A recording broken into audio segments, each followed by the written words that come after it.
Welcome. Is the mic working today? Good afternoon, good evening, good morning. Hey Dave, how you doing? Hot Dog Pilot Andy, how you doing? Peter Webster, hello. Lee was in first, hello, and in second was Joe. How you doing, Joe Raider? Who needs some subs? Make sure you check out Joe at the end of the stream. Collins Railroad, hello there. James is here. Good afternoon, James. How are you today? It's a bit wet out, isn't it? I don't like it. I'm staying in the basement today. Yay, the mic's working. Makes a bloody change, right? Goodness. Okay. I don't want to be too close to the mic either, because if I get too close, it gets a bit distorted. So that should be fine. I've got more volume I can add to the mic if it gets a bit quiet, because that train behind me is really loud. I mean, it runs great, but it's a bit loud. Hello, Glenn. Welcome. It is lunchtime-ish. I always forget what time it is in New Zealand. It's like 14 hours ahead or something. So that would be, what, 3 in the morning? 4 in the morning? Oh, I don't know. This whole time travel thing really freaks me out.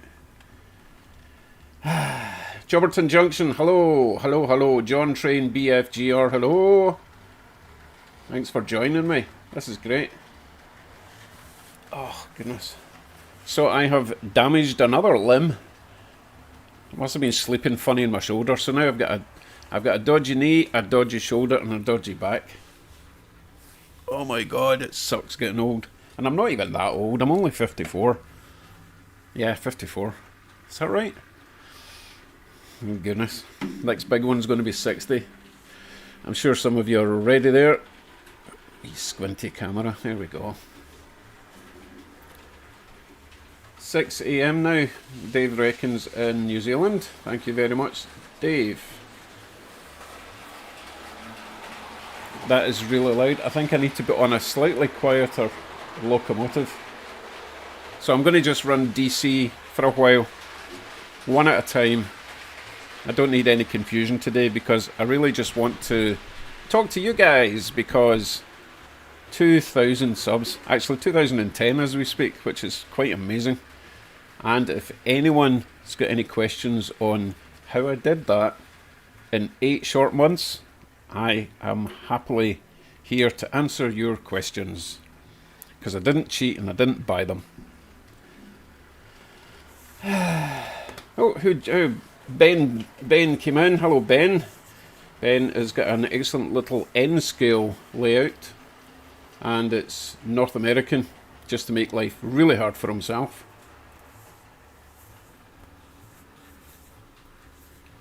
So Ben's got a lot of BNSF. BNSF, is that right? You know, those orange locos. And he's also got my favourite, the Katie, you know, the red one. So jealous. Although it's N-scale, so it wouldn't quite work in my layout. But one day I'll have a Katie loco with sound. That would be nice. Hello, Derek Alexander. Welcome along. Look at this. Me keeping up with the chat. It's much easier when I'm not working in that stuff. Oh, by the way, I never did show you my mug. This is a mug that I got when we went up to Tobermory in summer. We saw the signs for this shop about 50 miles before we got there, and they kept on showing these signs, so check this out.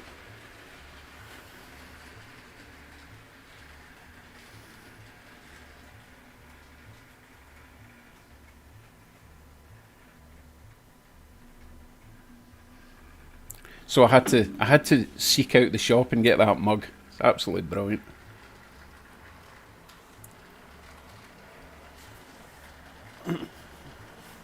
I'm going to have to use my other arm for drinking my coffee now, because my right arm's knackered. Right, so Collins Railroad is asking. There's quite a few things involved in building up your channel that quickly. I mean, it's not as quick as these youngsters, you know, that can get 1 million subs in a couple of weeks. But it's fairly quick, as you probably know. So the two main aspects of it are if you're wanting to kind of make a career out of your channel, or if you're just doing it for fun. If you're just doing it for fun, do what you want to do. Because if you've not got a goal to have thousands of subscribers, then just turn up, have fun, talk to your friends, no problem at all. But I'm kind of seeing this as a bit of a retirement plan. My poor wee wife's been working hard all this, her whole life, and I think it would be nice for her to, you know, retire early and let me do the work. And by work, I mean play with trains. So it's the best of both worlds, right? So I'm going to give this train another couple of laps, and we're going to change over to something a bit quieter. If anyone's got any suggestions, let me know.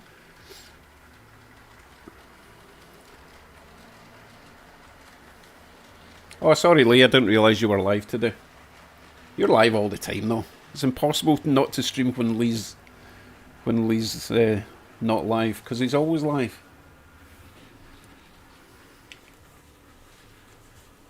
Okay, Peter, you explain how you managed to get 1,000 in 6 months, because that's a lot. That's a lot. Because I know how hard it is.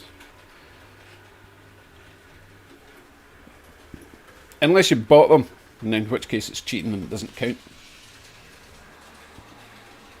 So I think I would like... Wait a minute, who came in? Newland Railway. I didn't see you coming in. How you doing? Wait, I'm just checking, see if anyone sneaked in. No, I think we're good. Barry Will, how you doing? Barry Will has got a little star. Barry, did you just become a channel member? I didn't get a notification. Was that maybe today? That means I've got 2 channel members. Thanks, Barry. I'll check that out later, but I haven't had a notification as yet. Right, this is the last circuit for this train. You're not even getting to see the train. Let me put this one on. Actually, let's put on this one. There we go. Aaron, Trains and Planes. Okay, so Aaron's been at it for a year or 2 and he's only at 400 subs. Okay, don't worry, we're going to discuss this. Dan's Model Railway Journey, hello.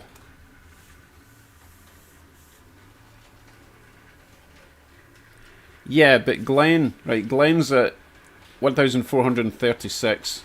However, Glenn likes to change his channel and his channel content, so he's kind of sneaky there. He's going with whatever's popular at the time, but that's fine, you know, whatever it takes to get your numbers up, I guess. Papa John Trains, hello, hello, hello.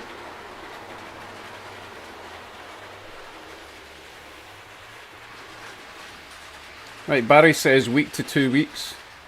You've been a member for a week to 2 weeks because I didn't get a notification. I do apologise. Stupid YouTube.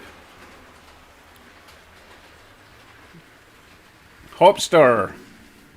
Thank you very much, Hopster. Yes, feeling quite pleased with myself. Right, oh sorry, I was meant to take that train off.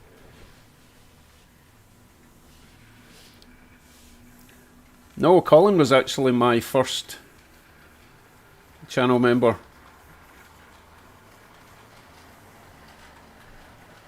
Right, where am I going to put this Santa Fe? I've got a siding spare. And then we will run that big yellow thing up in the mountain, okay?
Oh, I just realised this yellow train I just put on, it's just as noisy as the big PA1.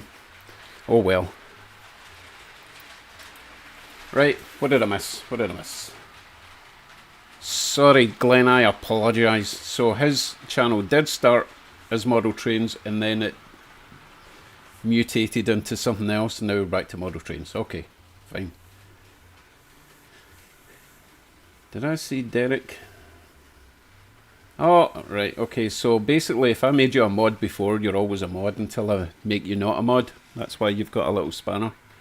So you guys, thank you very much for being mods, and if you see any bad behaviour, make sure you get on top of that. Oh, my train's about to stall. Come on, you can make it. You know what? I was complaining about this train the other day. But it's okay, it's just, it's a wee bit noisy.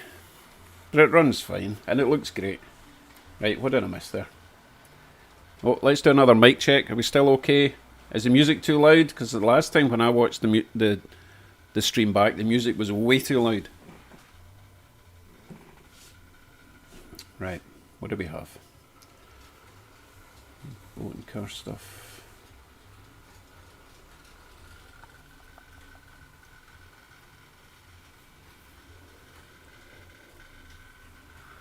Oh, Peter Webster has a new loco delivered today, another on the way. And a new bit of rolling stock. Excellent. Look forward to seeing that.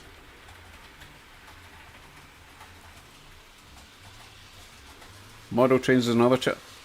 Sorry, yeah, Glenn has got a couple of channels. He's got a train channel and a car channel, a bit like me. That's what it is.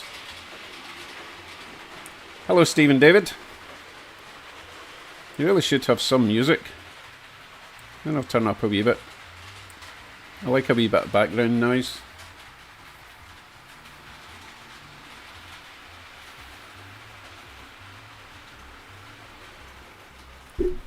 I just can't win.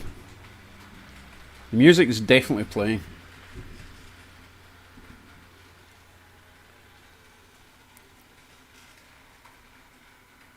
So it's just me that's getting deafened by the train.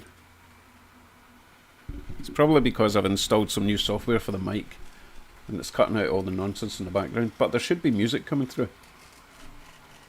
Right, I'm going to turn the music up a bit louder just to make sure it's working. Should definitely hear it now because I can hear it through my speaker.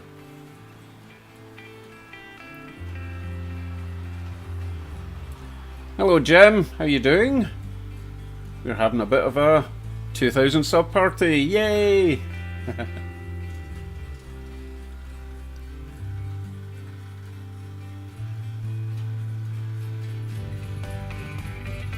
That's too loud now, right? Let me turn it down a wee bit. Right, we're down at 45 just for the record. So, Steve, have you noticed how many people just completely loved this loco that you sent me? Let me change it to this.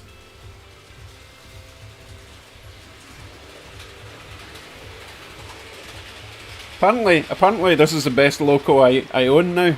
So thank you very much, Steve. No, you're not getting it back, it's mine now. So yeah, that's going to have to wait for a sound decoder, I think.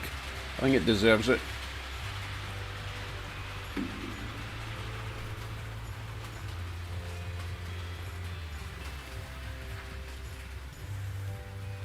Okay, James, I'll see you in a bit.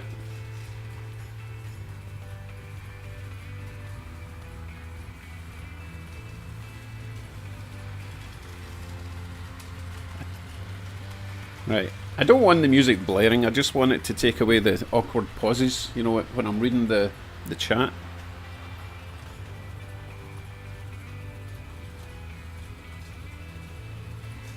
Yeah, and all the other rolling stock you sent, Steve, I'm probably going to run a lot of that today, because normally I do passenger trains, but I'm going to hook up my new RS3, is it? I still don't know what they're called.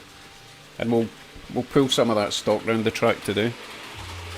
Right, so we were going to talk about channel growth, if anyone's interested. And if anyone's really trying to get their numbers up, then I've got a few tips. Now, this live is not all about grow your channel the Dave Scott way. This is just what I've experienced over the last couple of years. Right, let's see. The first thing, make as many videos as you can. There's so many people that will say, oh no, 1 every 2 weeks is plenty. No, if you're really trying to grow your channel, you've got to have a lot of content. End of story. After about a year or so, you can slow it down. But if you're really going for it, you need a video every other day. That's the only way the algorithm will realise that you're serious, and it will promote your videos. So that's the first thing. But the content's still got to be reasonable. You can't just put up any old garbage.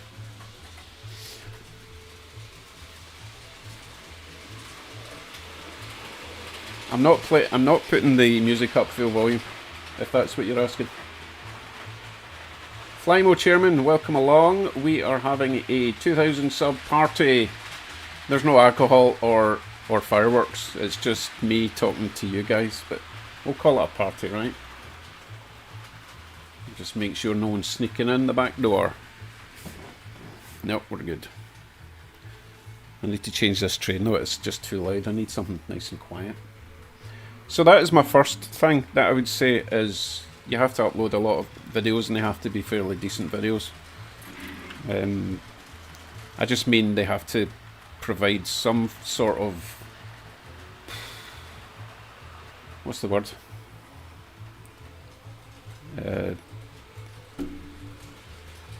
They have to give you something. They have to either be funny, or they have to be educational, or just entertaining, you know?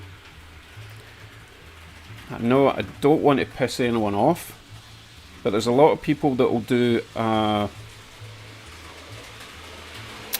do I say this without pissing people off? I am not a big fan of update videos, right? And please don't take offense, but when I watch an update video, it's like 10 or 15 minutes of here's what I did all week. I would rather see you doing it rather than it magically appearing done, you know? And that's why all the stuff that I do, regardless of how long it takes, that's why I do the time lapse, because you know that when I'm doing repairs and scenery and stuff, it will take 2 or 3 days. There's no way you can make a video that long, so you just have to speed it all up. And me personally, I'm not a big fan of here's what I did last week. I would rather see here's what I'm doing today. That's just a personal preference. I mean, I'll still watch people's updates, but I prefer here's what I'm doing today type videos, right? Okay. Hello Photoline, welcome along.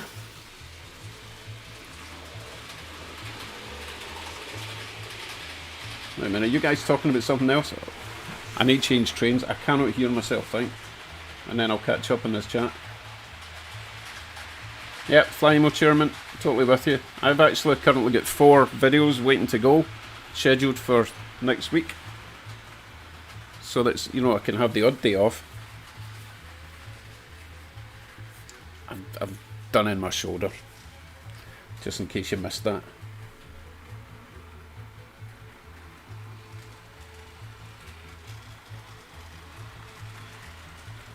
Wow, Peter is giving away a printer. That's way too generous, my goodness. Right, Derek says you said it was on 45. I was suggesting slightly lower at 40.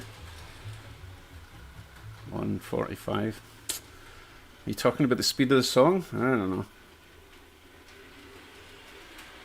Glenn has 895 videos.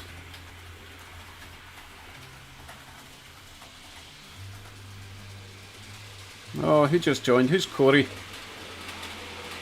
Hello Corey, thank you very much for your comment.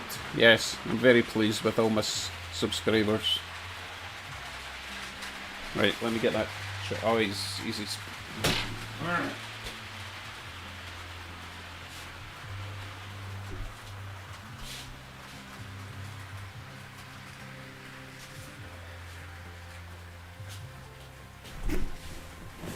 My chair's doing that spinny thing again. Oh my goodness. Right, I'm putting the yellow banana train back in the mountain. And I'm going to bring on my Canadian National steam train.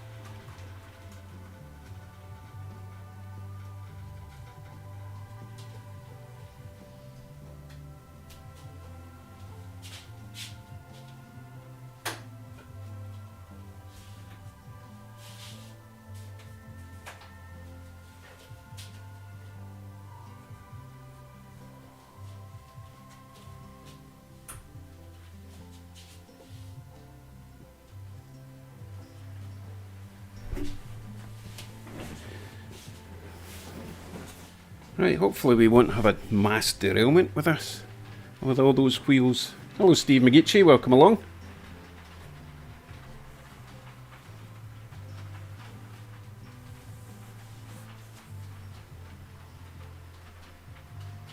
Yeah, Aaron, I've seen some of your videos. I do like the way you do it, because not everyone's comfortable in front of a camera, obviously. It took me years to relax a bit in front of the camera. But yeah, having text coming up is nice. Gives people a chance to understand what they're seeing.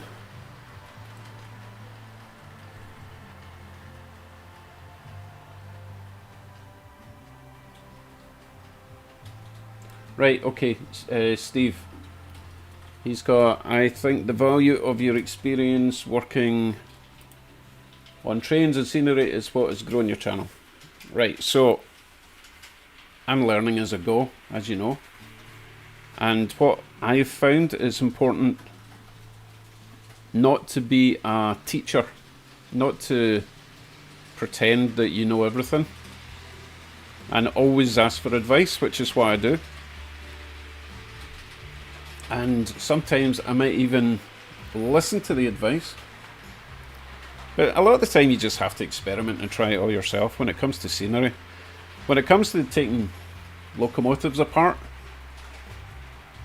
I've always been a bit of a dismantler. Ever since I was a kid, I took things apart just to see how they work.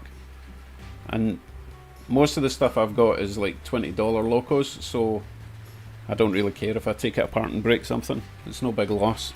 Once I start getting more expensive locos, I'll be a wee bit more careful about taking things apart. But you don't learn unless you give it a go, really.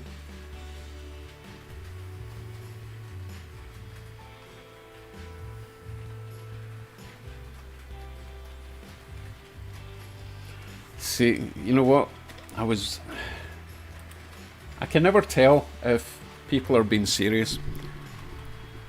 I've been away from the UK for so long, I forget that humour.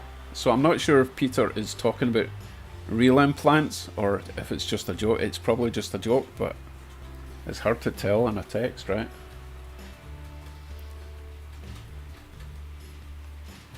Jim, experimentation is the fun part, except when you break something and you don't have a spare part and then it has to go in the big parts bin. I've started a parts bin, unfortunately. I thought I could save them all, but you definitely can't.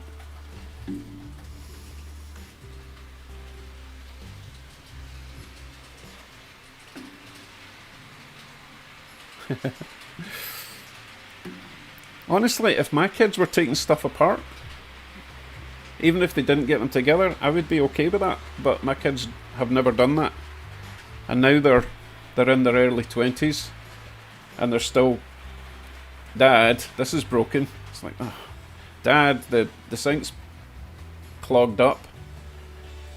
Basic stuff, you know. But they just didn't show interest, and a lot of kids just don't show interest in practical things anymore. If there's not an app for it, then they're not interested. It's a shame. What grows quick? What did I miss?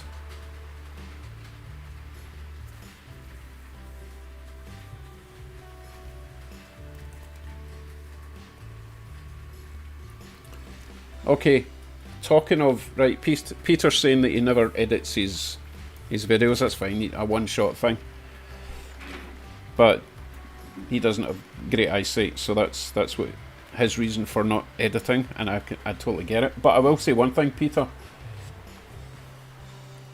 Clean your camera lens. I've noticed it's getting a wee bit dirty. I clean my lens pretty much before every video, before every take. I make sure my lens is clean, and it's just like, oh, shoulder. I'm just talking about the tiny little lens in the iPhone. All it takes is one fingerprint, and your whole video is cloudy. So just get a tissue, whatever, give it a wipe. Anyone, that would be my recommendation for anyone doing a video. Always make sure your little lens is clean. It's so easy to forget, and it just ruins your whole video if it's smudged.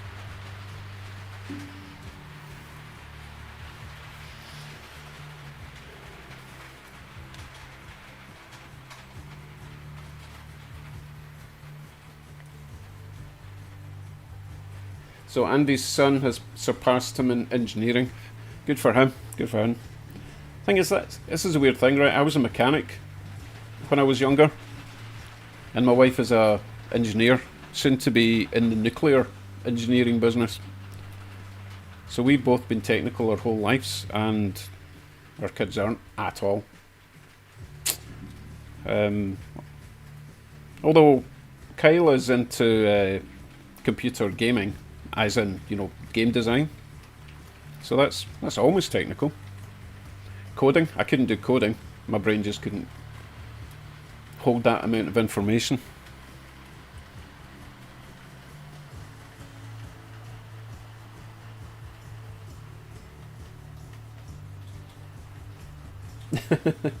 Collins Railroad says, I accidentally dropped one of my locos and one of the parts stopped existing.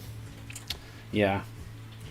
Yeah, does that mean it vanished, or it just did the whole snap thing from Endgame? Not Endgame, actually. I've forgotten what it was called. The film before Endgame. Anyway. The Incident, from Marvel,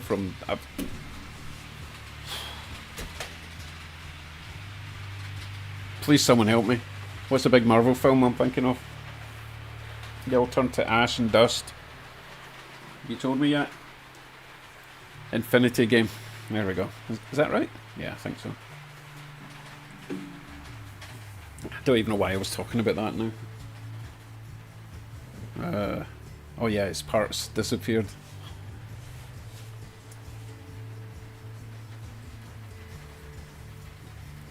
Right, Papa John Trains just put up a video. Are you saying you just put up a video, or someone else just put up a video?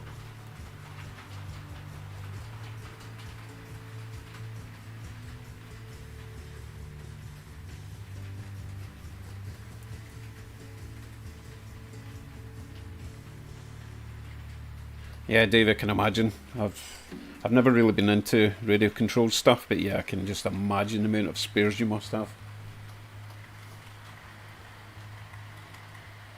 No, Papa John Trains, I think Endgame was the one after the snap, when they had to do the whole quantum realm thing.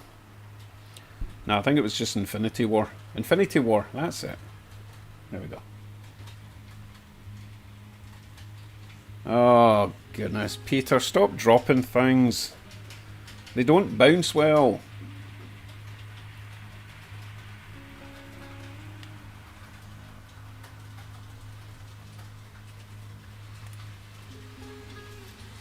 My wife wanted to get into animatronics and work at Disney.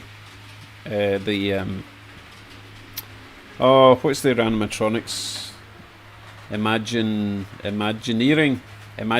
She wanted to get into that, but apparently it was difficult to get into that when you're 17 and live in Scotland and don't have a Disney nearby. And this was before Disney Paris even existed, so that was never going to happen for her, unfortunately.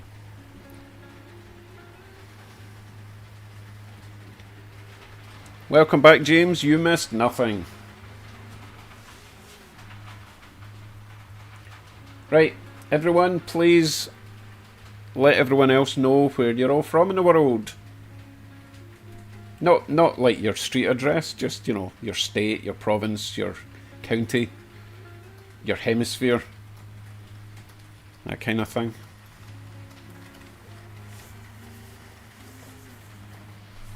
And then we'll move on to my next tip for growing your channel.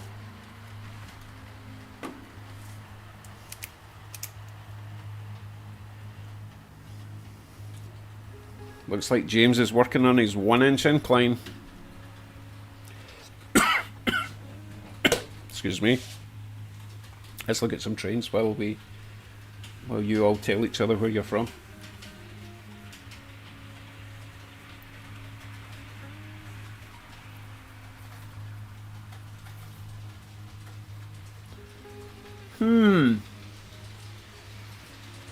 That's interesting. I need to take notes.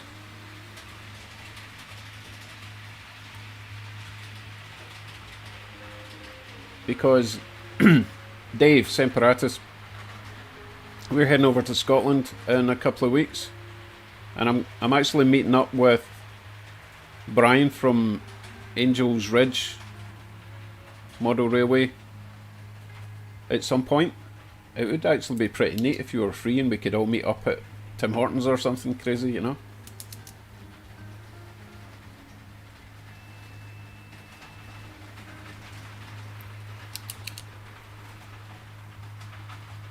Goodness, Jim gave us a lot of details. Massachusetts, 57 years old. What's your shoe size? Because I know what they say about men with big shoes. Big feet.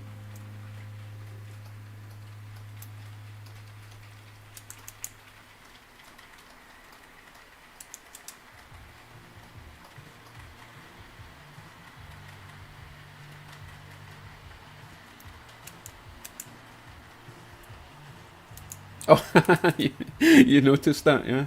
It's my favourite pen. It's got a nice soft outer shell. It's very comfortable. I like it a lot.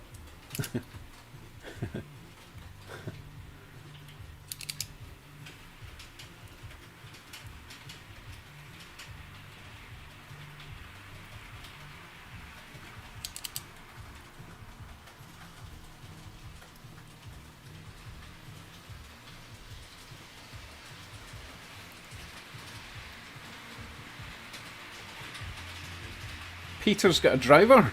My goodness. You got a butler as well.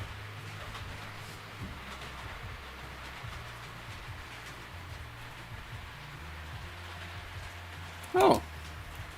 John, train BFGR is down the highway from me. I did not know that. I should write this down. I'm not writing it. I'm just pretending to write stuff down. But that's interesting. So down the highway, which means you're down towards Brantford, maybe. Woodstock, London. Interesting. I am currently on Oh My Custard, Toronto Juice Company, and it's tasty, highly addictive, but not as bad as cigarettes because it's cheaper or something. I don't know.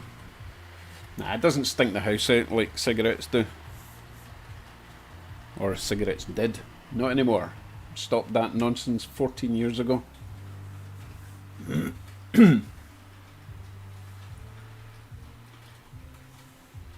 What? Big's got a new style of pen? Oh my god. Revolutionary. I need to check that out when I'm over in the UK. Woodstock. John is in Woodstock. Oh, that's handy for the train show. There's one there every month, pretty much. Maybe every 2 months. Good show down there.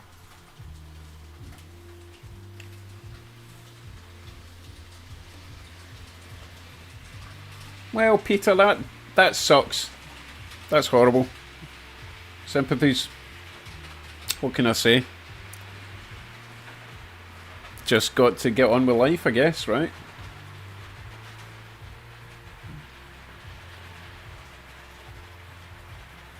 What is? Oh my goodness, I'm losing track of the conversation. So Dave says, still I roll my own, alas. Roll your own what?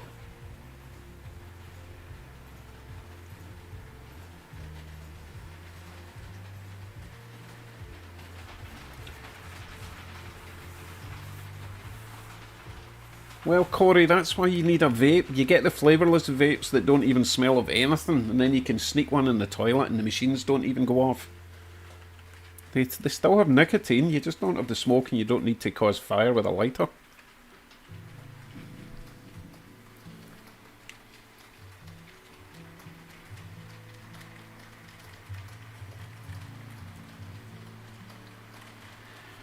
Nah, I never did the rolling my own cigarette thing. It was, I think I started off, let me think, what was I on? Whatever my mum was smoking, because I always stole hers. Peter Stuyvesant. Kensington's Club. That's what she used to smoke. And then she started buying those little cocktail cigarettes, and they were pink and pastel coloured, so I couldn't steal them anymore. Partly because they were really expensive and she didn't have many, but also I would get a kicking if I went to the pub with a pink cigarette. So started buying my own.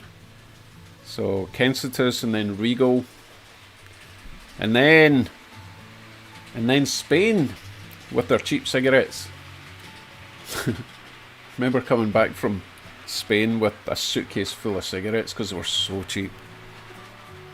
And then you get stopped at customs and say, "Are you selling these?" No, they're all for me. And they actually were all for me.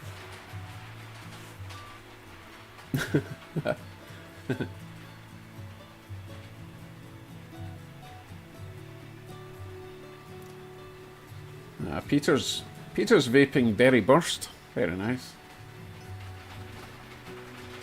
Nah, they're not for everyone. In fact, most people when they try vaping start coughing because it's so different on your throat, which is bizarre. You'd think if you were smoking cigarettes you could easily smoke a vape because there's no tar in it, but no, it's totally different.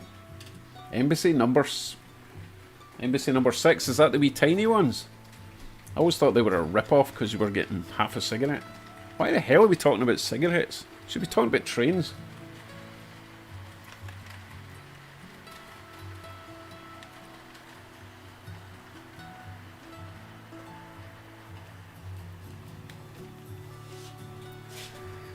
The only trouble with vaping, especially if you've got nicotine in it, is just as addictive as the cigarettes, and much easier to vape because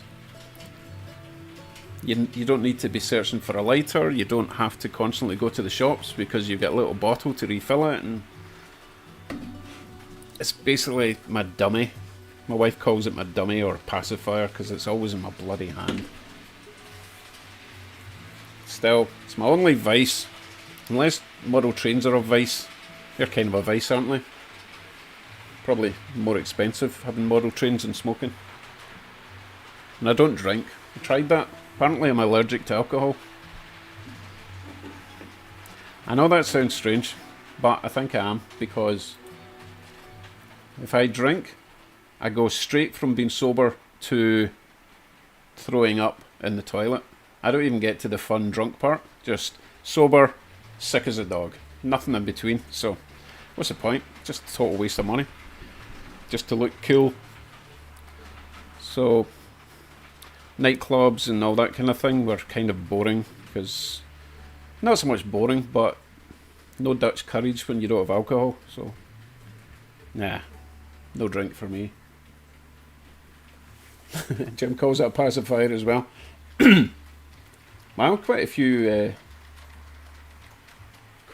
holy moly. Packet of fags are £16.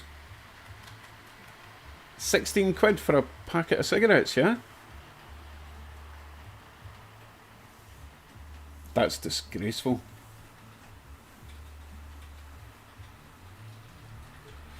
So, when I first started smoking, I think it was 57 pence for 10, a little 10 pack of Kensington's Club. 57p, or at £1.11 or something for a 20 pack. Now you're at £16, or probably more if you stopped when they were 16. I know they're like $25 a pack in Canada, but our exchange rate's garbage at the moment. How can anyone afford to smoke?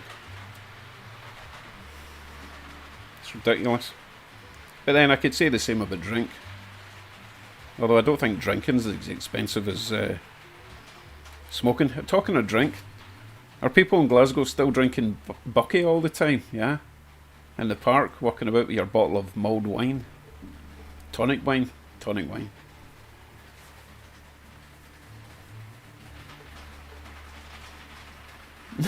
yeah, I remember the... Sorry, we used to call them the packy shops. Okay, but that's racist, so we can't call it. Now it's the grocery. Anyway, they used to sell singles. I think it was only like 10p or something at the time, maybe 20p. Now it's £2, £2 for a cigarette. Oh my god. It's ridiculous. Auti Rail Studios, welcome. We seem to be talking about smoking. I don't know why. Yes, I agree. Smoking is temporary, model railway is forever. And more expensive than smoking. Oh, that train's been on way too long. You've not even been getting to see it. Let me go and change the train to... Oh, I've got a big one, a big train to go on next.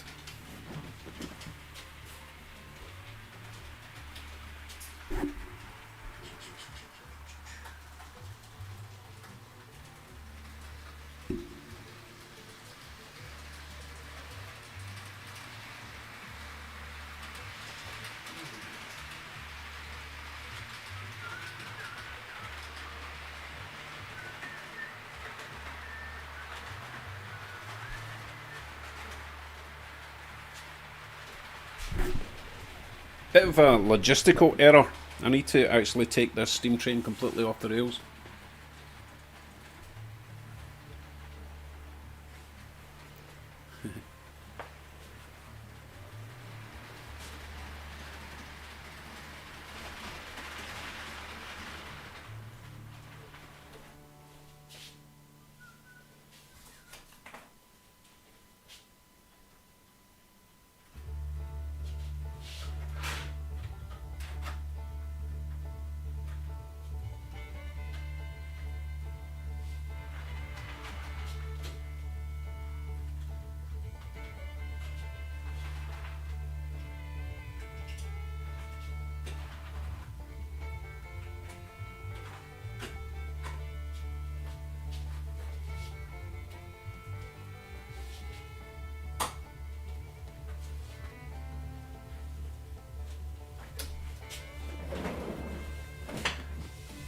Tell you what, is it just me or is this a really good tune?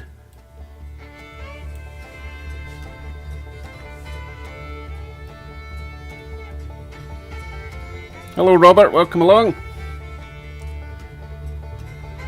We are just chilling out, having a 2,000 subscriber party, playing with some trains.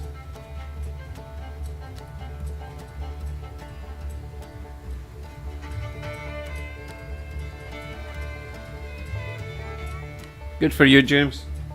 Don't start now.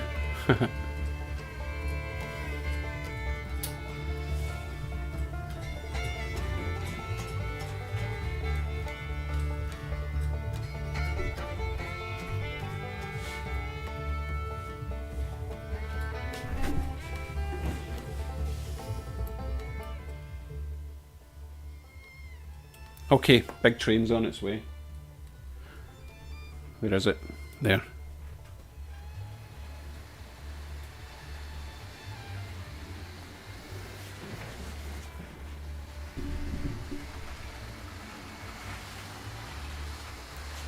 Walter Hope Valley Railway enthusiast. That's a big name. How you doing? Welcome along.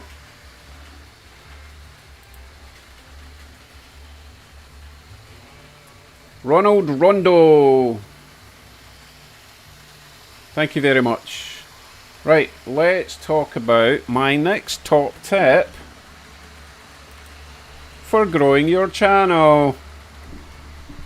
The word of the day is engagement. And I don't mean to your lovely wife or fiance. If people talk to you on your comment section, do your best to reply, especially if they ask a question or leave some advice. If people leave a comment just saying great video, leave a like, leave a heart, a love thing. But if they ask a question or give you advice, make sure you reply. Otherwise, why would they bother leaving a comment if you're not going to respond to it? So I would say that is really important when you're trying to grow your channel, because you're trying to grow your community, you know? Yeah? Sound good? I think so.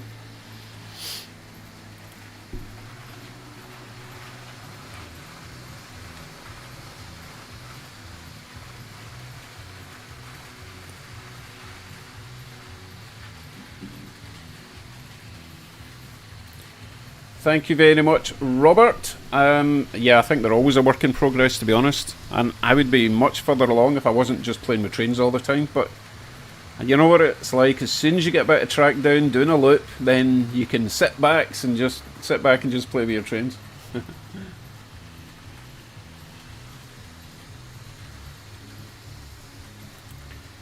Dave, yeah, I was the same. I hadn't touched a train in like,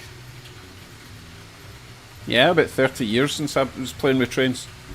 You know, it's never too late.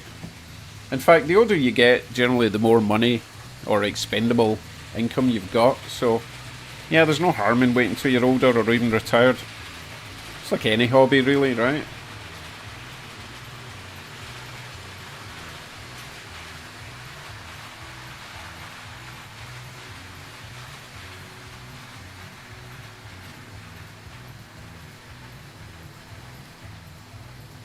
Oh, talking of comments, I would say if someone leaves a fairly negative comment, negative comments are fine if they back it up with constructive criticism, but if it's just a negative hate comment, then I just go full Scotsman on them, right? Because it doesn't achieve anyone by insulting someone. But you know, if you say, you know what I'm saying, right? If I do something wrong and someone says, "You're an idiot, you messed that up, here's how you could have done it," fair enough, because I was an idiot. But if they just say, "You suck," then I will reply with something worse, and then I'll block them so that they can't have the final words, because I'm petty that way.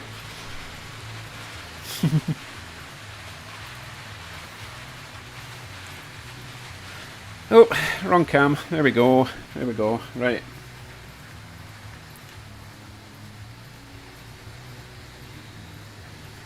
So, talking of lift out sections, Flymo. James has got a couple of them. He's got a really nice lift bridge, and has really got me thinking about expanding my layout. Where that loop is at the moment, where the train is, I could actually add a bit of track from where that train is over to the other loop, and then have a continual loop, and then it would actually give me enough room for 2 tracks going round, because I'm not tied to an 18-inch radius if they go straight across. And I just can't decide. This is supposed to be a tester layout for me.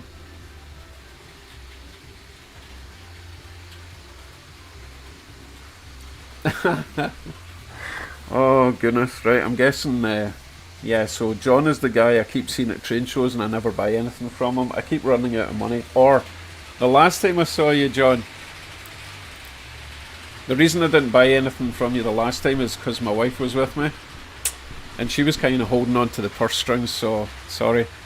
Next time we'll try once more to buy something from your table, okay?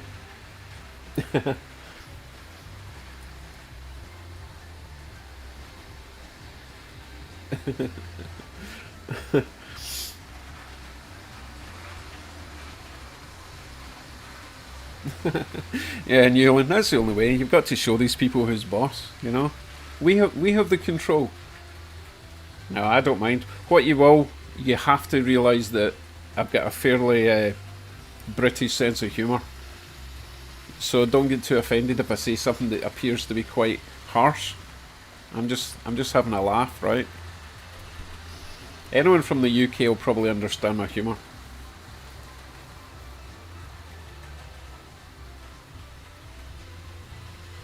That's yeah, Peter. I can imagine that would be really hurtful, to be honest, because you can't tar everyone with the same brush. Yes, there's certainly people in well, any country really, but quite a few in the UK that sponge off the government. But if no, you can't just assume. You know, you need to know everyone's story before you cast judgment on them. That's true. People get jealous. Like I'm really jealous of that guy James at Dundas Junction who buys lots of nice new locos. But you know what? James has worked hard his entire life and he's retired and he's doing what he loves and he's entitled to spend his hard-earned money on whatever the hell he wants. But yeah, it's oh my goodness, it's difficult not to be jealous. It's just a human fault, isn't it? And I'm sure there's plenty of people jealous of all the lovely things that have been sent to me. And I can't blame them. I don't deserve them, but I totally enjoy getting them and playing with them. Oh, right. Has anyone come in that I've not said hello to? Yeah, Dave, you're right. You're right. Some people just they take offence sometimes, especially over here. Here was a classic. This wasn't even an offensive one. I was in Sobeys, which is like the equivalent of oh, what's that posh supermarket in the UK? Uh, it's kind of orange coloured. I've forgotten. I'll see it in a couple of weeks when we're over. But posh supermarket. What's it called in the UK? Not Marks and Spencers, by the way. Not that one. Um, Hold on. I keep putting on really noisy trains. What's this supermarket called? It's orange and white. In Scotland or in the UK. It's not Waitrose, and it's certainly not Iceland, but I do love Iceland. Or I used to love Iceland. Right, anyway, and it's not Lidl, which I'll need to visit when I'm over. Sainsbury's. Did anyone say Sainsbury's? Sainsbury's, right, Peter, thank you. So, Sobeys is similar to Sainsbury's, right? It's a bit higher priced, it's a bit nicer inside than like Walmart and all that kind of thing. So I was in Sobeys and they were doing some work on the car park outside with the drills and the hammers and all that kind of thing. So I got to the checkout and I was paying for all my stuff. And the wee woman's like, sorry about all the noise outside, they're redoing the car park. And I automatically went, pardon? She says, sorry about all the noise outside, they're doing the car park. And I'm like, sorry?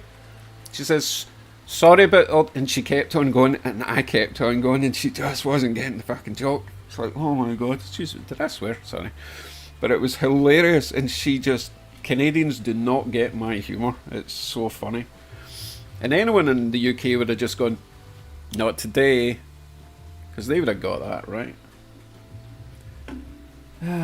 What you burger is orange and white. Okay. Yeah, Waitrose, I didn't even go into Waitrose, that was too posh for me.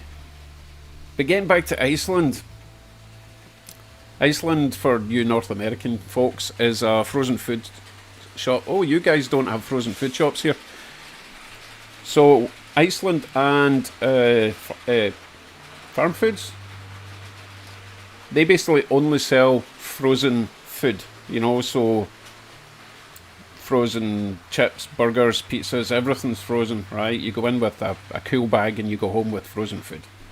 Anyway, Iceland used to do the best hot dog pizzas, so it was just a little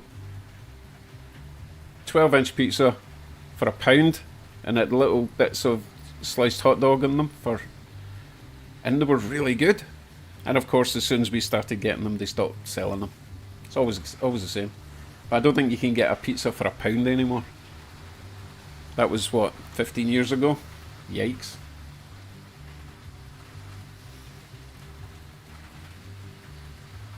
I was never keen on Morrison's because it was a weird yellow-black colour scheme they had going on. I didn't like it at all. It wasn't pleasing to the eye. I think I'm going to get a power cut because these two trains are sucking in way too much power. That's the wrong camera. Yeah, they must be burning up.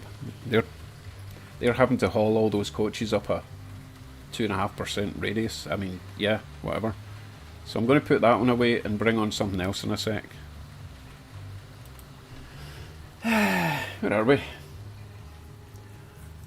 Yes, M&M's is similar, but on a much smaller scale. If you can imagine the likes of... I'll try to think of a comparable size shop to Iceland and Farm Foods. Think about Bulk Barn, okay? The size of Bulk Barn, but instead of all those little bins being like seeds and garbage like that, they're all freezers and they're all full of meat and veg and all that kind of stuff. Whereas M&M's is much smaller and really expensive. The whole point of Iceland and Farm Foods was it was really cheap. Right, I'm putting that train away.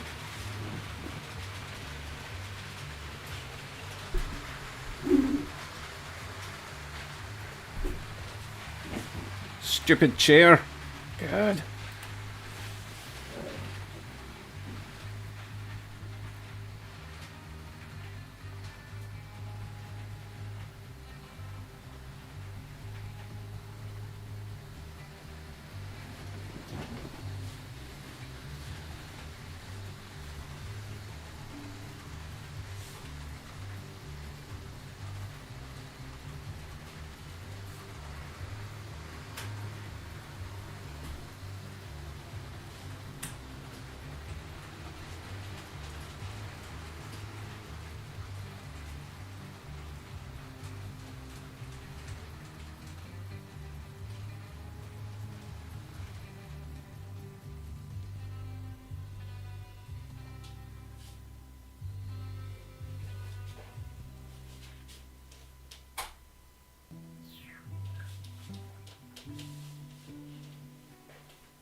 Right, has anyone got any train requests?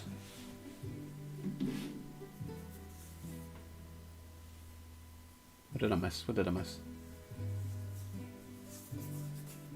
And I'm happy you're here too, Robert. We try to have fun.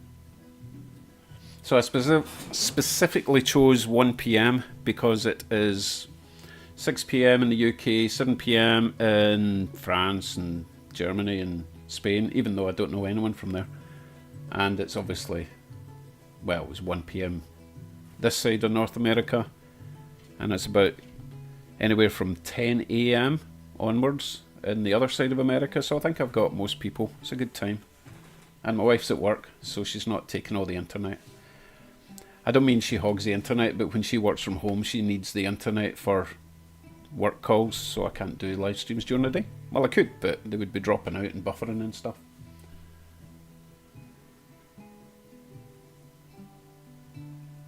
Oh, Robert, that does sound good. In fact, that's one thing. When we go over to Scotland...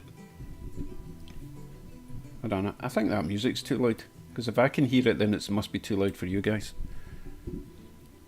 When we go over to Scotland, there's going to be 2 or 3 food types that we need to try again.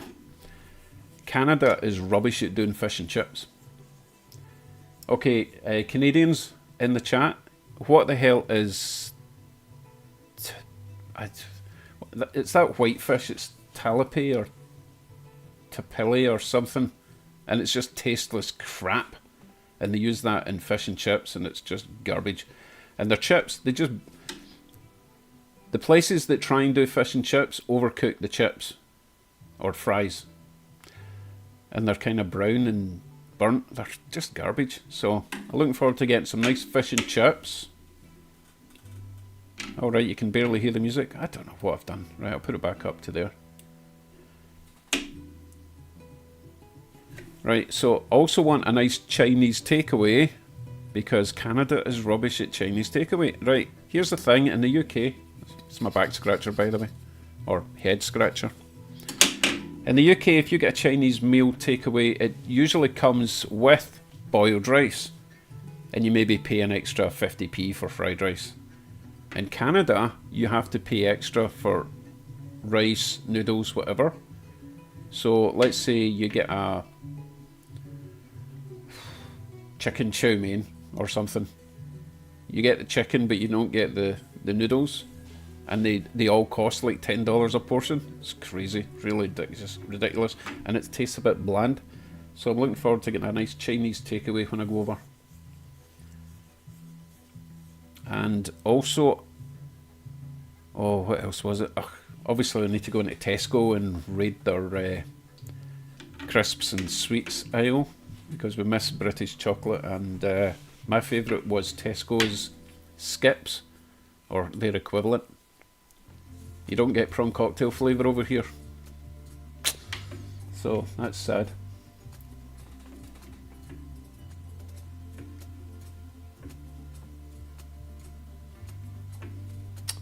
We are going to try and smuggle in some haggis on the way back, just tins of it, not the fresh stuff.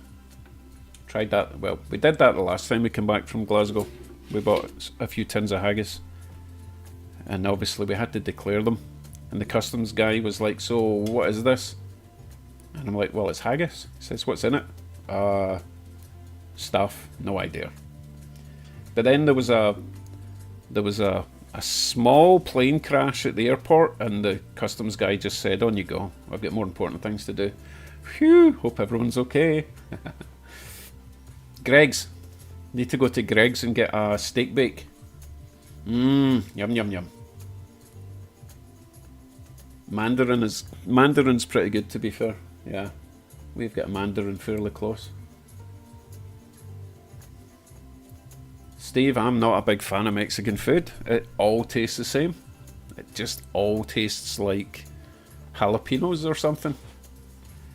Everyone else in the family loves Taco Bell. I'm not a fan at all. Yeah, I do like black pudding. Yum yum yum.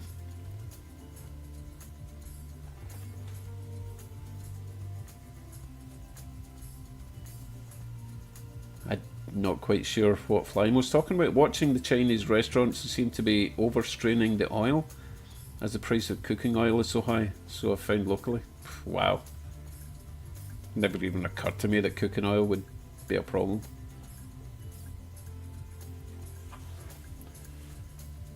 Right, photo line. I look at it this way. If you want fish and chips from frozen, get a fryer, because most restaurants just serve you stuff from frozen. Nah. Yeah, that's true. I think that's what's good about the fish and chips in Scotland. Generally, it's always fresh, because it's only maybe 30 minutes from the sea, you know, so it wouldn't even have time to get frozen by the time it gets to you. But obviously where we are, Ontario is nowhere near the sea, so it would take quite a while to get here. Oh, Peter says that Iceland do Greggs stuff now, but it's frozen. It's still Greggs. Oh, decisions. We'll just go to Greggs. We're only there for a week or two.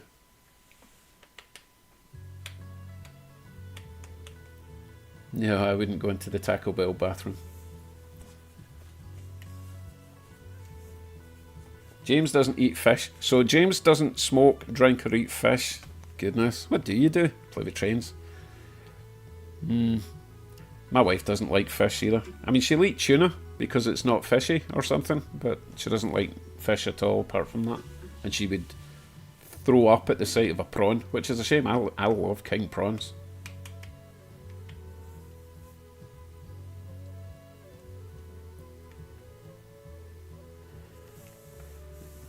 Right, Dave's saying, do you like Arbroath Smokies? Is that the big sausages? Is that like Cumberland sausages? Let me know. I'm not too keen on sausages with too much meat. To be honest, I prefer pork, just basic pork sausages. I can't believe we're talking about sausages. I don't even have a train running. What was I going to do? Oh yeah, I was waiting for someone to suggest one.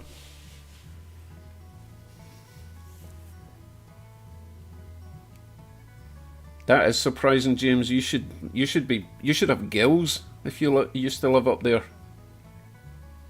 Ben loves all kinds of seafood. Thank you very much, James Anderson. I am very pleased with myself and all of you guys for helping me along the way. I'm just going to throw on any train just to stop me.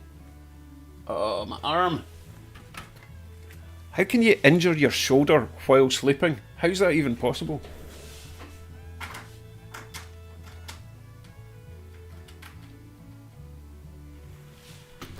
Right, put this beauty on.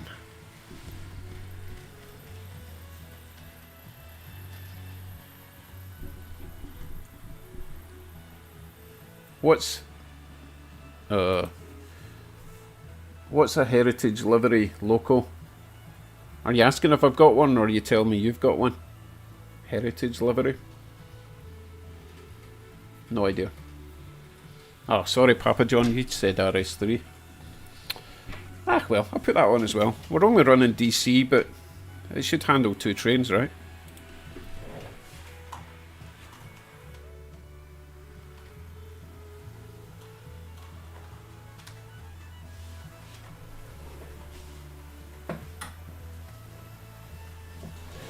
Oh, tell you what. Who sent me this again? Steve. Steve, apparently that little RS3 is supposed to run hood forward. Is that right?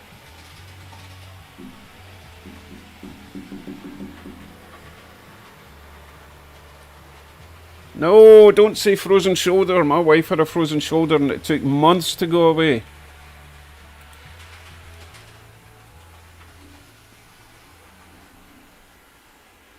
Yes, Ben, my BC rail does indeed run, but because it doesn't have the couplers attached to the trucks, they're body-mounted couplers, the overhang is so great that it's very limited to what it can pull around the track without it just derailing. But I think that little tank car it's attached to, that could act as a sort of adapter, if you like, for everything else. So we'll give that a shot. Oh, wait, we've got a crash up there.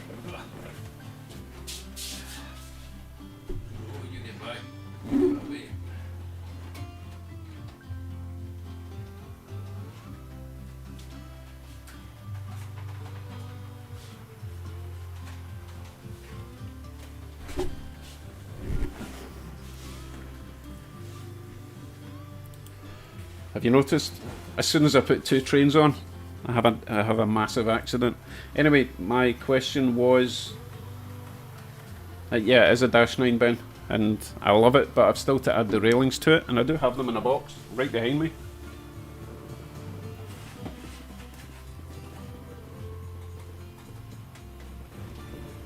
I used to have them in a box right behind me, so I've got all the handrails to go on. But I was waiting till I got a sound decoder for it, because you know what it's like, you add all these little details and then as soon as you try and remove the shell, you snap everything off. So I was waiting till I got a nice decoder for that BC Rail -9 installed, and then I'll add all the detail, if that makes sense, right?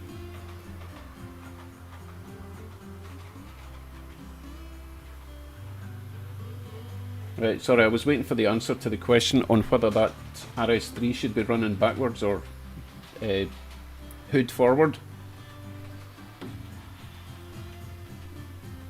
Sorry, I think Stephen did answer me there. That's what I heard. Right, I'm just catching up in the chat. Hold on. I must have twisted it because. Oh, come back. I must have twisted my shoulder because I wasn't doing anything strenuous yesterday at all.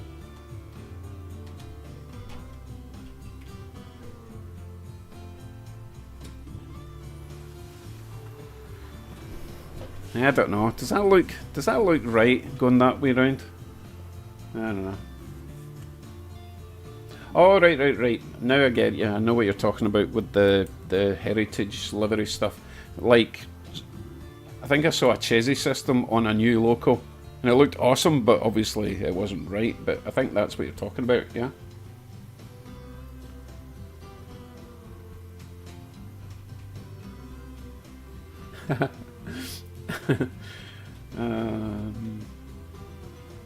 I don't know what to say about that photo line.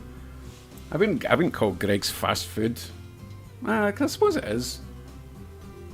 It's very unhealthy food, if that's what denotes fast food. It's really tasty though. Steak bakes and the cheese and onion pasty things, they're amazing.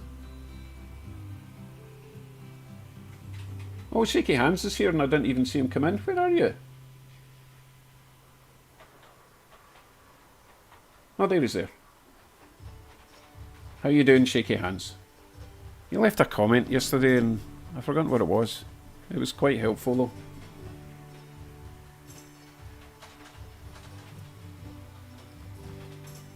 What's the biscuits? I'm losing track. It does look backwards, doesn't it, Robert? I don't know if it was trying to kind of look like a steam train, and that's why they thought it would look better going that way, but I'm so used to everything else having the cab near the front. Nah, I'm going to turn it round. That looks a bit goofy, right?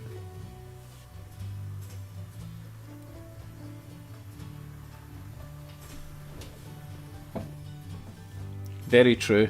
Yes, James. Every town in the UK has the best fish and chips, except where my mum lives. She lives in Troon, and they do have the best fish and chips. And I'll be finding out soon, because my mum lives in Troon, and other words that rhyme with Doon.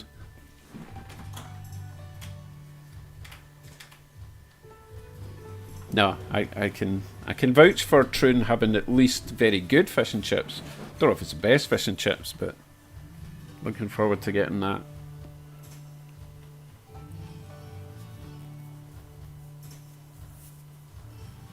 Yes, steak bake. Now you got me dreaming of steak bakes. So tasty. And you know what? For what you get in a steak bake, I think the price is very reasonable. Because it's all meat. Maybe some onion. And we're talking about food again. Oh, okay, Flymo. Like the dog's bollocks, biscuits. The dog's biscuits. There we go. Oh no, that's a totally different thing, isn't it? The dog's biscuits. Apparently New England has the best seafood.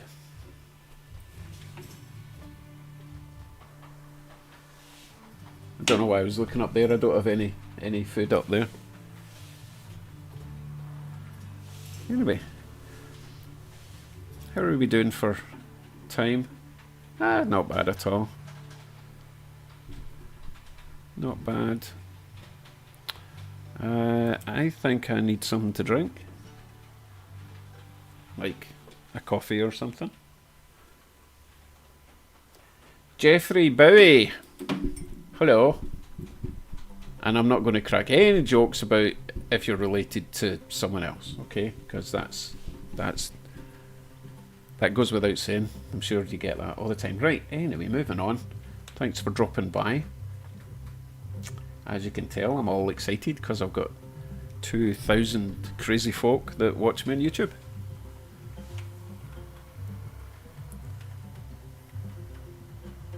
think I'll call you Jeff. Unless you hate Jeff, and then it's back to Jeffrey. Jeffrey. Right, Shoberton, what's he saying? Slight sweeping statement, but the further you go south of UK, the worse the fish and chips get. London was terrible, our local is okay, but not a patch on the fish and chip shop in Wetwang. Is that a place?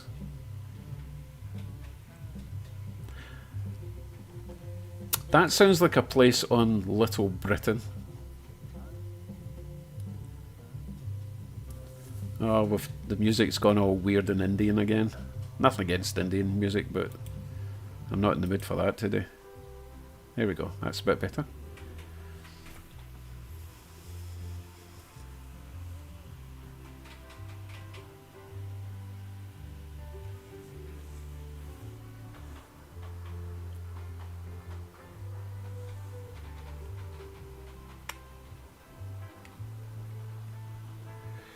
Funny you should mention David Jones.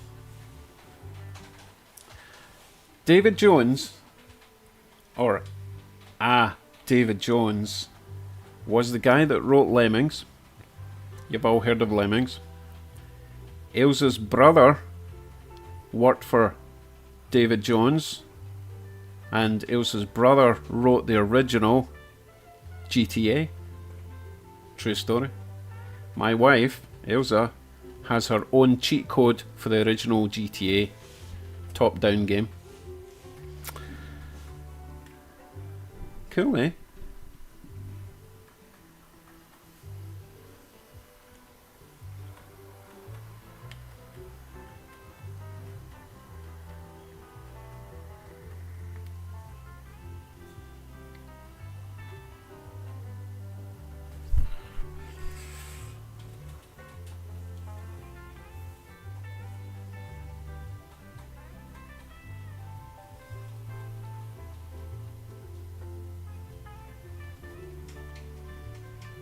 So who likes soggy chips? Because I like to totally drench my chips in salt and vinegar. Edinburgh is weird. You go to a chippy in Edinburgh, or at least you used to go to a chippy in Edinburgh, and they would say, salt and sauce. And I'd be like, what? You mean salt and vinegar? No, salt and sauce. And they would automatically put salt and brown sauce on your chips.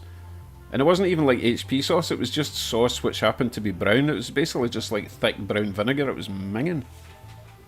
But that's an Edinburgh thing, I believe.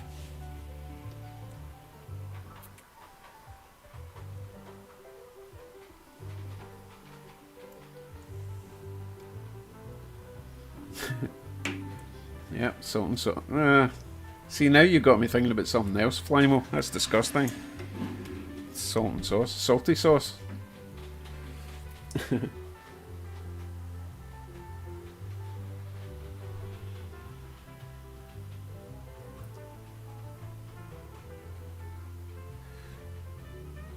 They are, Corey, I would say generally they are soft. I like soft chips. I don't like McDonald's fries. I never have McDonald's fries. I hate them. They're just stringy pieces of sticks. I don't like them. No, I like big, fat, soft chips. And I make them even softer with lots of vinegar. I know it sounds disgusting, but that's the way I like it.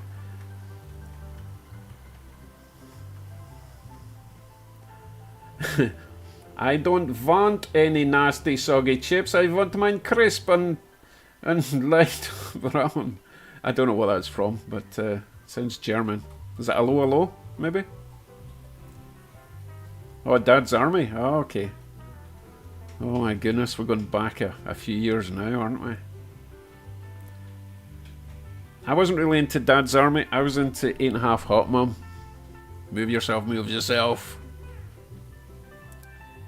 8.5 Hot Mum was amazing. I'm not going to sing the theme tune, partly because I've forgotten the words, but that was a great show, right? Windsor Davis and all that. Brilliant.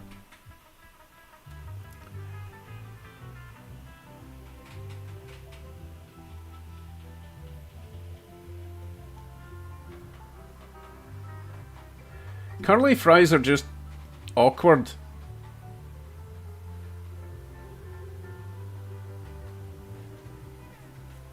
I'm okay with mayonnaise in my chips.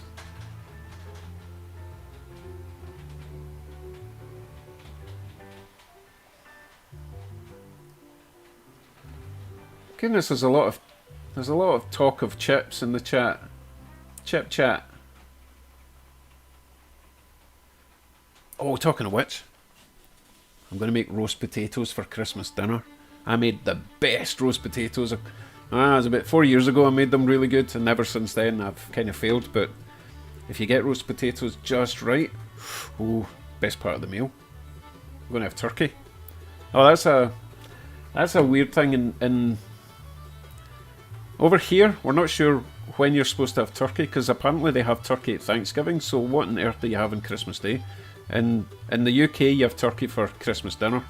But over here, hey Canadians, tell me, what am I supposed to eat for Christmas dinner here? We're having turkey though.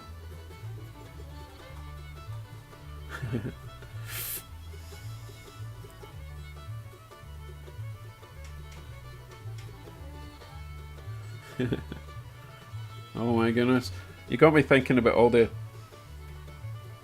Sorry, I thought I burnt myself on a wire, but it's not connected to anything. Wow. My head's playing tricks on me. You got me thinking about all the awesome TV shows. Does anyone remember in the UK the... Oh crap. It was...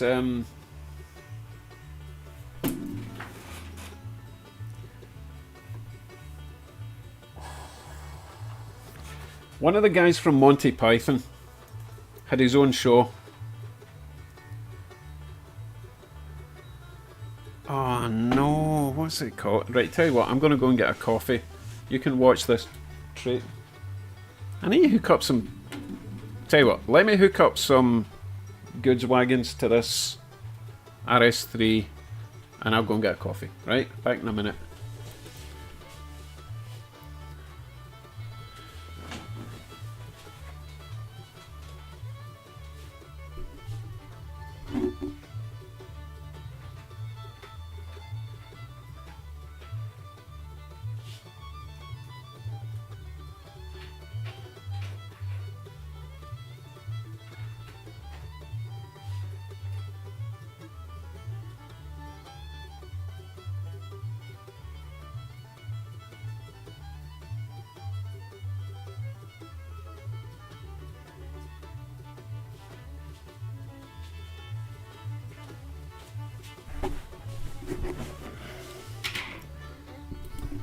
Well, that plan failed. It's got a dodgy coupler at the back. So I'm going to put on the BC rail and hook some stuff up to that. And then I'll go for a coffee, right? Back in a minute.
Okay, let's see if this can make it round without derailing. Unlikely.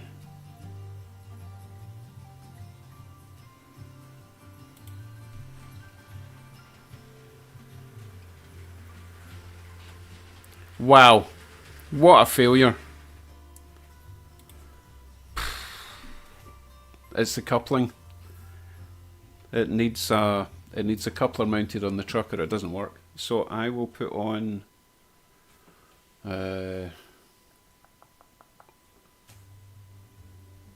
something small. Let's put on a little CN job.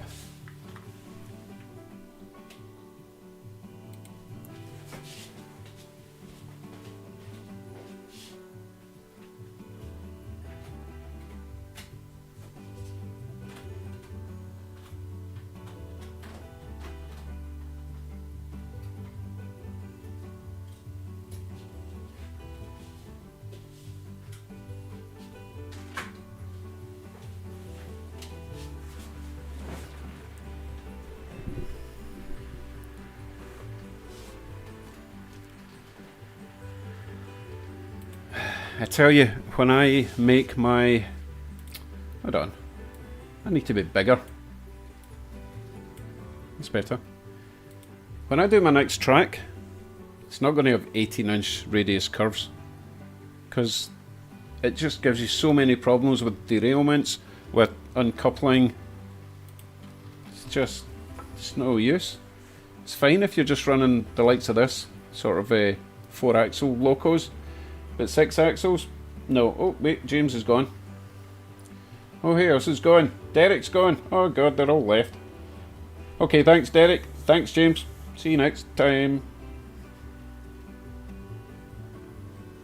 Oh, Armand has come in. Hello, Armand. Welcome. Don't worry, you've only missed an hour and a half. We've been talking about chips and stuff like that, fish and chips and hot dog pizzas, all sorts of tasty food. But I've not really been... Oh, wait a minute, I was trying to pass on some YouTuber tips, but I've kind of went off track.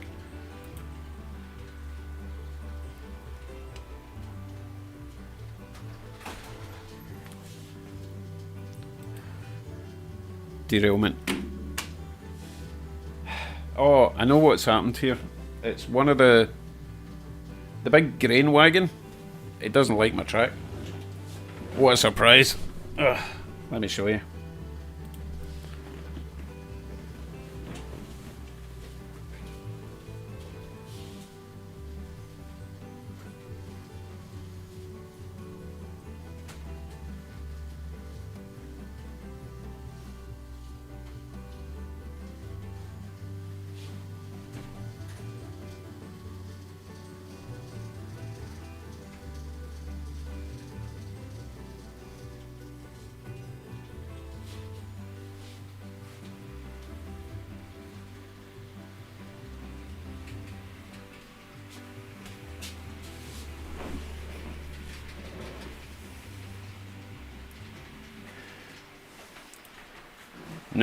No, not Hundreds Dead, except if the grain was going to Africa, and then yeah, Hundreds Dead, because the grain's now all over the mountain in Canada. That was pretty sick, wasn't it? Sorry.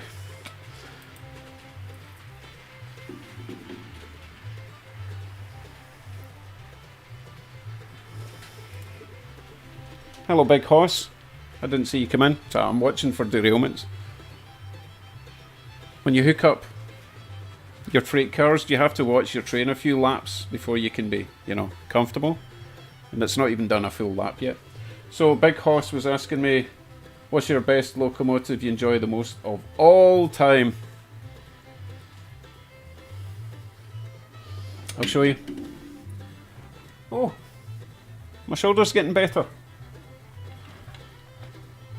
That means nothing if you just joined the stream. Basically, I started with a really painful shoulder. That's my favourite loco. Nothing has beaten it yet. I just love I love the style. I love how it runs. It's just really nice. I like the proportions. I like the bigness of it. My best runner is probably the Union Pacific over in the town. Well, when I say town, it will be a town one day. But that little F unit, Union Pacific, that's got to be my best runner. A very close second is probably that Via Rail, the silver Via Rail. It's an awesome runner. I just did the DCC conversion today. Now we're talking about Miami Vice. What did I miss there? You know what, Robert? That is a strange place for a derailment. Let's go and investigate what happened there.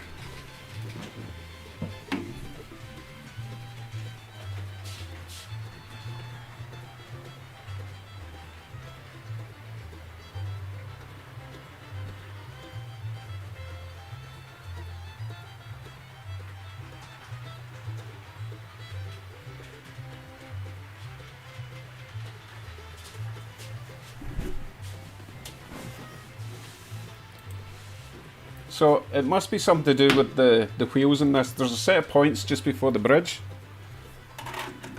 And I'm wondering if these wheels are getting caught in the...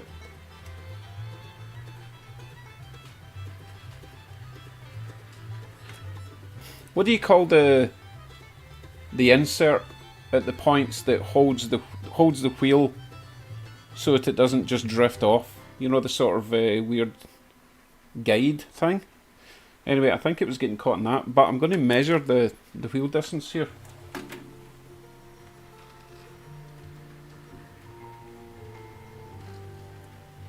So, Shaky has trains running in a different room.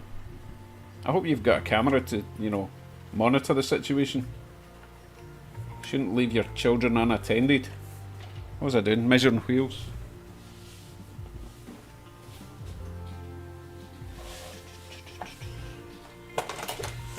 Where's my gaugey thing? Ow! Too many sharp things in this box. Standards gauge. Right. Those ones are fine. They're fine. They're fine. Right, so the wheel distance is all good. I'm wondering if it's possible that the flanges are too deep, and it's kind of doing that when it gets to the points. No other reason for it to derail, because the wheels spin fine.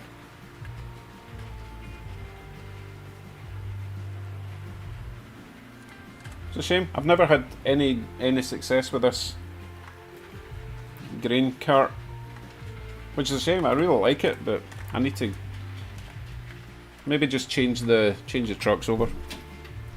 Mr. Everything Collectible, how you doing? Welcome along. Finro, welcome. Yeah, Big Horse. I think you're right. I think it's the flange, but I'm not going to do it at the moment because I'm supposed to be getting a coffee, and you keep distracting me with questions.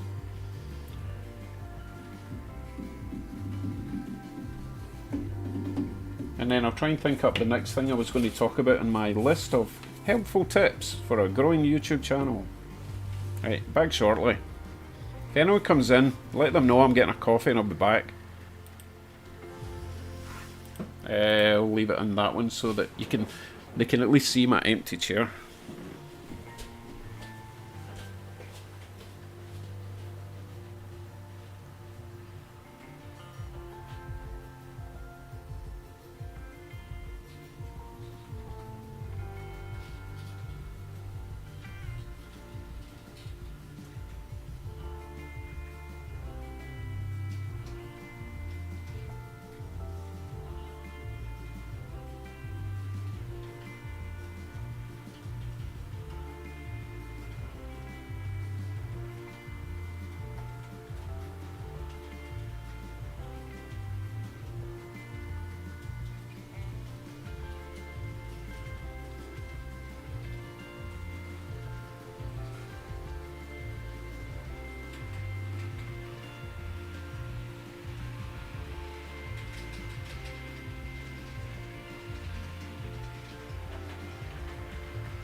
Okay, anyone join? Anyone leave?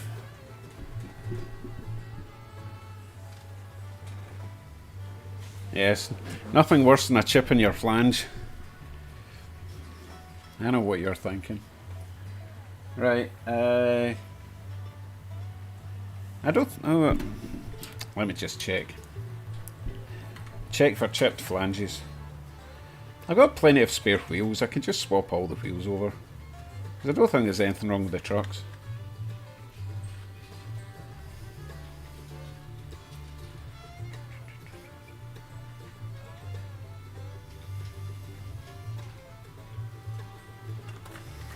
No chips in that truck. Talking about chips again.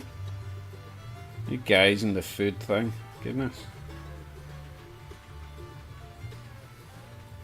No, I think the flanges are just too wide, and they're just hitting the bottom of the points and lifting up. It could be that the points are crap.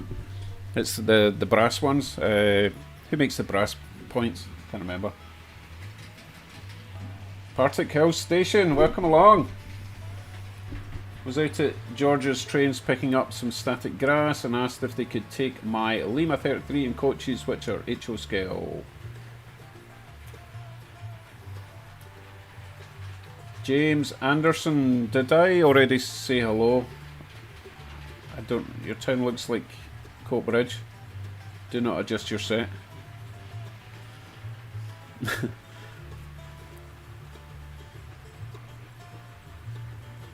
The train does need a caboose. Let's give it a caboose. Hold on.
Right. I gave it something better than a caboose. Hopefully. Hopefully you'll agree.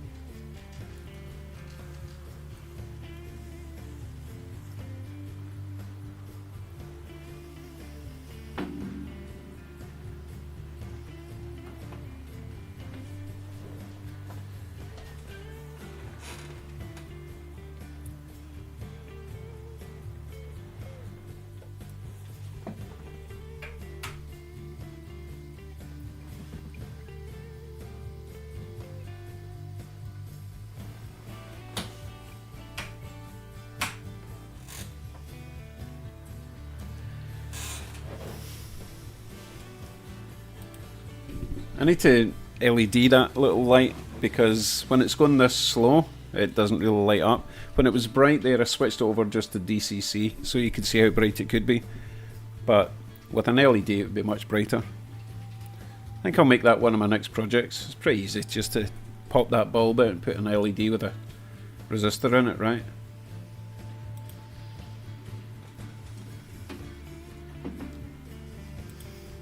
Yeah, the bat signal, that would be cool. And it would work quite well with an LED because they're super bright. But let's make it something more interesting than a bat. I see another competition in the future.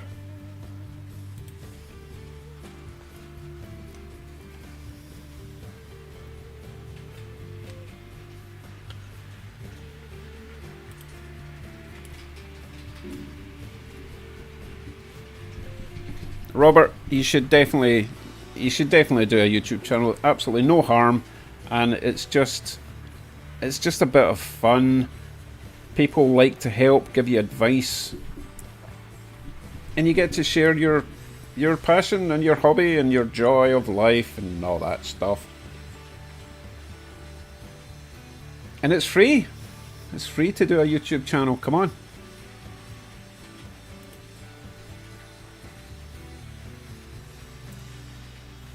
I don't know what the Great Northern Goat signal would be, but I'll do a wee search because you obviously know what you're talking about.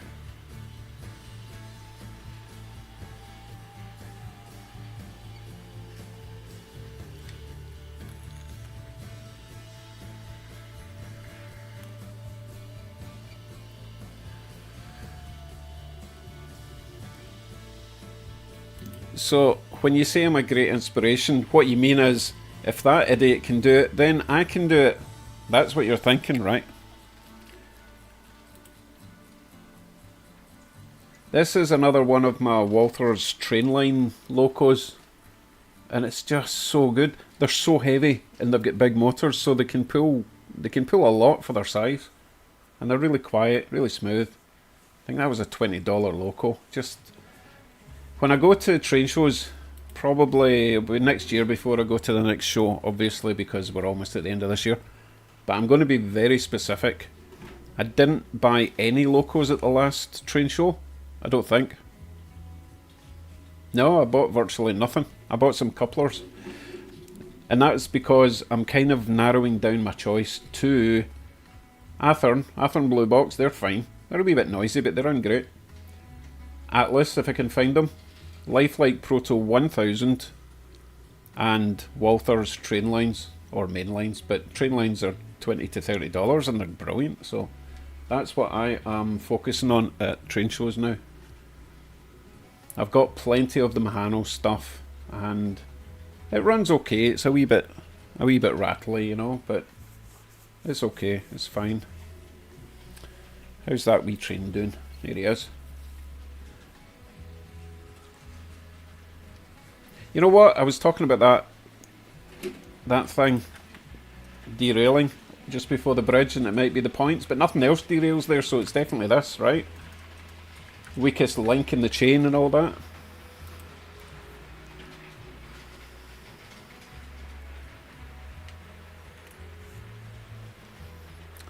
There is Mike at Pudham Junction, who didn't get my joke, or it was your wife that didn't get my joke about your pointless video.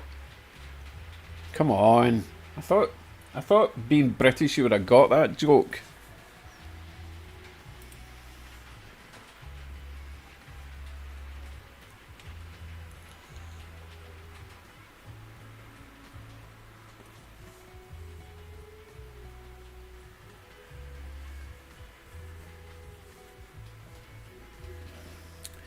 So Mr. Everything says he only does shorts on YouTube. The only thing I don't like about shorts is the vertical camera thing. I just feel that, especially for a model railway, I mean, your average train is that size, your locomotive's that size, and if you're only using an up and down camera, then you're only, you know what I mean? It doesn't make sense for me to do this sort of hobby in vertical format. But I'm not a big fan. I tried the whole TikTok and shorts thing, and it's just not my thing. I prefer longer form videos. I also get stuck in the TikTok rabbit hole one night. I was on it for hours, just going to the next one, and it's just, most of it is garbage. I'm sure your stuff's great, but most TikTok stuff and shorts is so bad. Just, oh my goodness, just garbage, just actual trash. Kids mostly just try to be famous with random videos of absolute nonsense. Not like me, who does, you know, half-hour videos of absolute nonsense.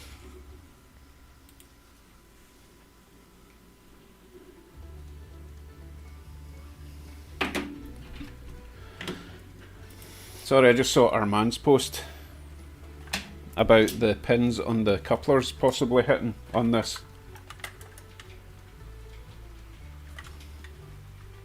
Could be. Could be. I will snip them off and try that later. I'm not doing it just now. We've got a train going around the track and it's not falling off. So we'll keep that going for a wee while before we choose our next victim. Which I think is going to be the DCC steam train I got from Greg Dean. With the Louisiana and Nashville, I think they are, coaches. It's really nice. We'll do that in a wee bit. I'm just enjoying having a freight train going round without it falling off for a change.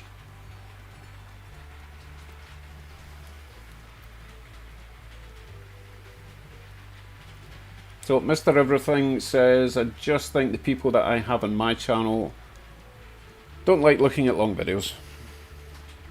Depends what's on the video, you know. A lot of people do not have patience to sit through a tutorial type thing. That comes down to age though. The younger people are, the easily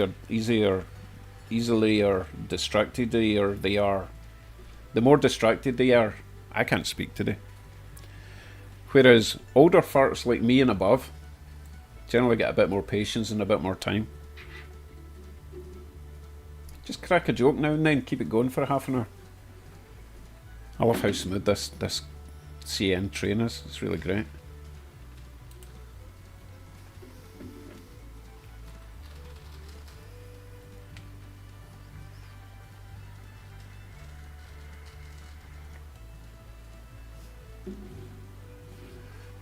Right, Dave, thanks for joining. I will see you in the next one. And I appreciate your subscription. You're one of the 2,000.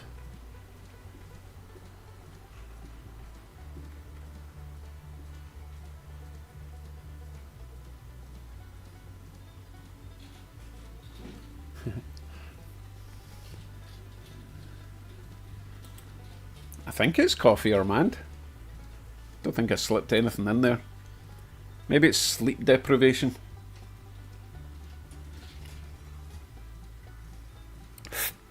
But there's so many things that can cause derailments. Oh my goodness. Inclines. Curves. Couplers. Weight distribution. What else causes bad track? There's just tons of stuff that causes derailments. I think it's probably the most important thing you can do when you're building your layout is just to get the track as smooth and perfect as possible. Otherwise you're just constantly chasing after it. I just found a tiny little... What is that?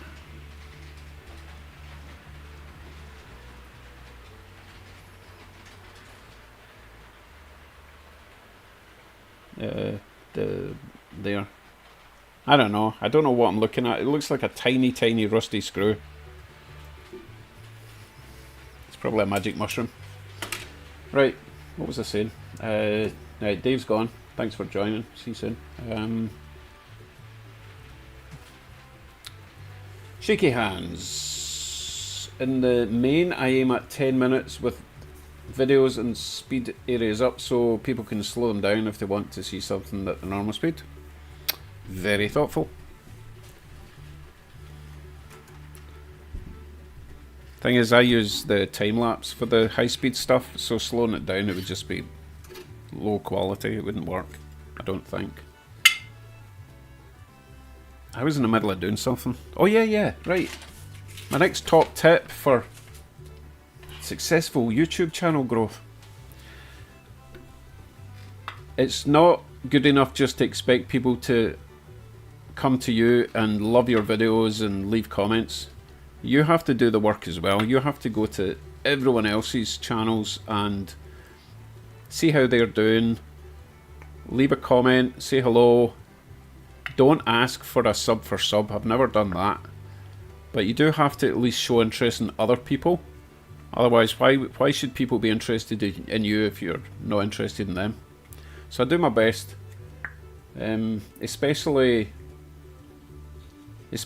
smaller channels. It's real important to go around the smaller guys and you know, people with 20, 30 subs, and let them know that they're just at the beginning of their journey.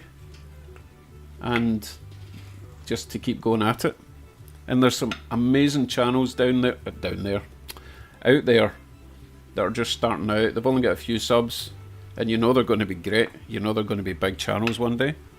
So it'd be nice to get in at the start and let them know that you were behind them right from the beginning. So that would be my next tip. Don't be selfish.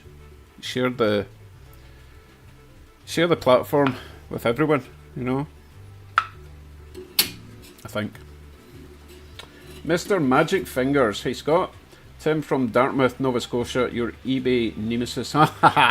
Right, so this is a couple of months ago, I was bidding in some items, and I was getting excited because we're down to the last 30 seconds and I was winning the auction.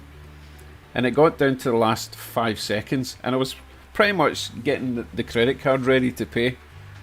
And right at the last 2 seconds, you've been outbid. And this happened 3 or 4 times and I'm getting really hacked off. Anyway, it turns out it's this guy here, Mr. Magic Fingers. I didn't know him at the time, but he was bidding against me because we both wanted the same stuff. I call it eBay sniping, and he's pretty good at it.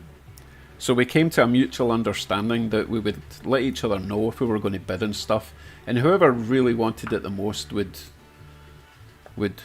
bid on it and the other person would back out. Otherwise you're just pushing the price up for no reason, you know. Spring Cottage Model Railway. Hello, thank you for joining, and thank you for being part of the 2000, the 2K. Unless you've only just subbed, in which case you're part of the 3K. One day.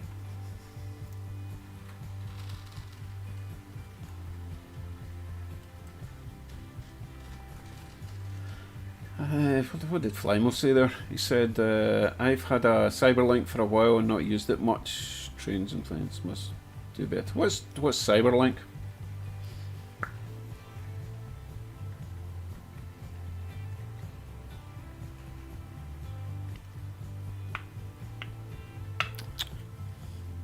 You know, Armand is talking about, he sometimes has derailments too.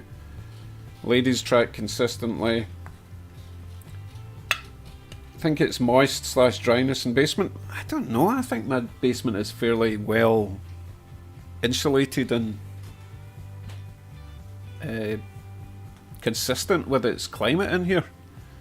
We got a new AC fitted 2 years ago, and it's got a humidifier / dehumidifier that regulates everything, so I think we're pretty good where we are.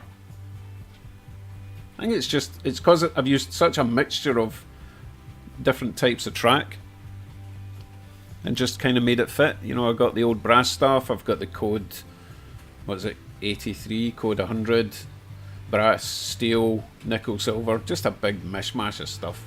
Next track will be much better.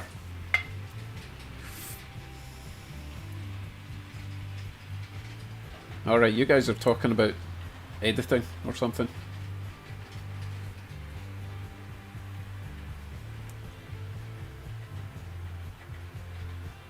Spring Cottage Model Railway.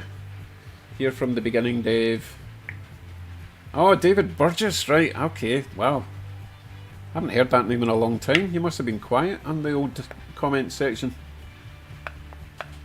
Although you don't go by that name, you go by Spring Cottage Model Railway. Right, okay. That makes sense.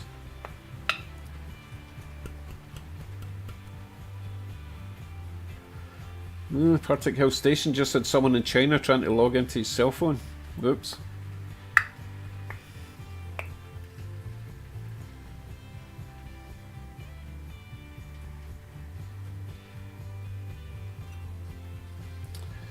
Shaky Hands is giving us all sorts of top tips. What you need to add to that is audio. Audio is also really important. If you have like a really, really loud intro song playing, and then the talky bit is really, really quiet, then everyone has to go and turn up the volume right up to hear you. And then if you've got ads, the ads are going to be blasting your eardrums, and people get tired of that really quickly. I try to maintain my volume when I'm editing, just to keep it all much the same. if anything, a wee bit loud, so that the user can turn the volume down, and then when the adverts do come in, they don't get blasted. That's the plan. Thank you, Spring Cottage, David, on my 2K. Yeah, I'm very, very pleased and very thankful for it.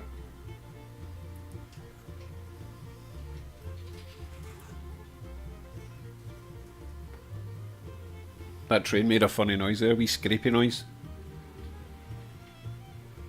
Something's drying out. Needs more lube.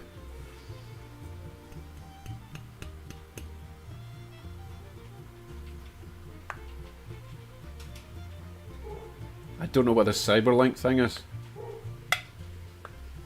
In fact, don't bother explaining it. It sounds really technical. I don't have time for that nonsense.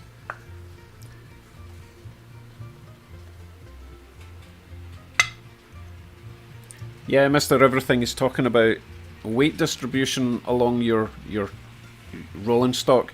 Yeah, I always put the heaviest stuff right behind the loco, and then it gets lighter as it goes to the back.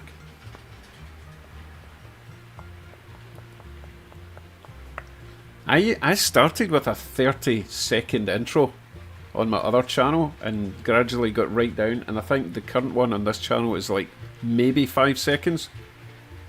People just don't have patience for that anymore. They just want straight into the video. Although I do a bit of a kind of start thing with a wee hook to get you interested, and then hopefully you come back after the 5-second intro.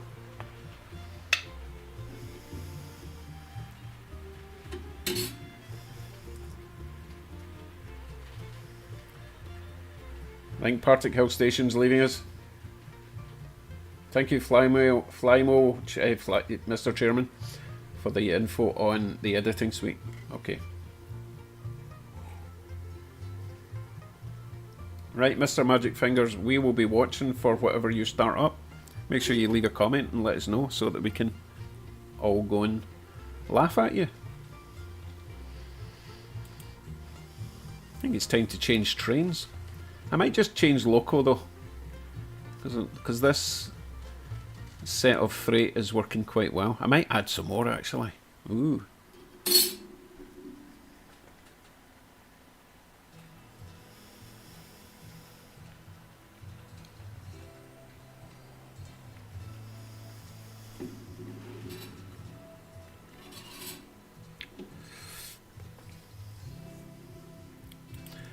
But I still think one of my favourite intros is Southern Railfan. Has got a, I don't know if he made it or his son or someone sings it, but it's a custom song intro and it's really good. It's really catchy. Southern Railfans. So check that out at some point.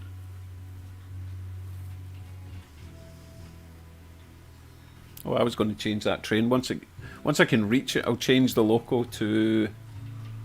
Let's see. What's on just now? CN? Not run a Chessie today. Oof. It's Chessie o'clock.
Change of plan.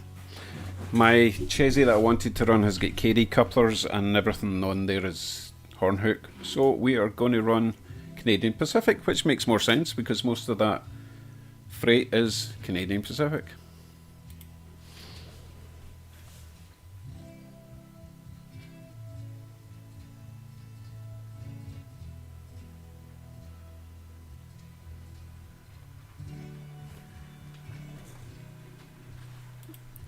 Yes, we will do the... We'll do the steam train next, Mr. Everything. Oh, wait, someone left.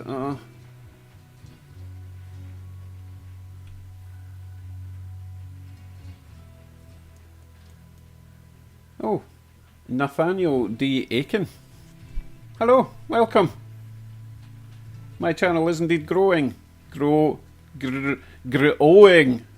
Don't know if you meant to hit the caps lock. Yeah, it's growing. We're getting there. Slowly but surely, although faster than some, so can't complain.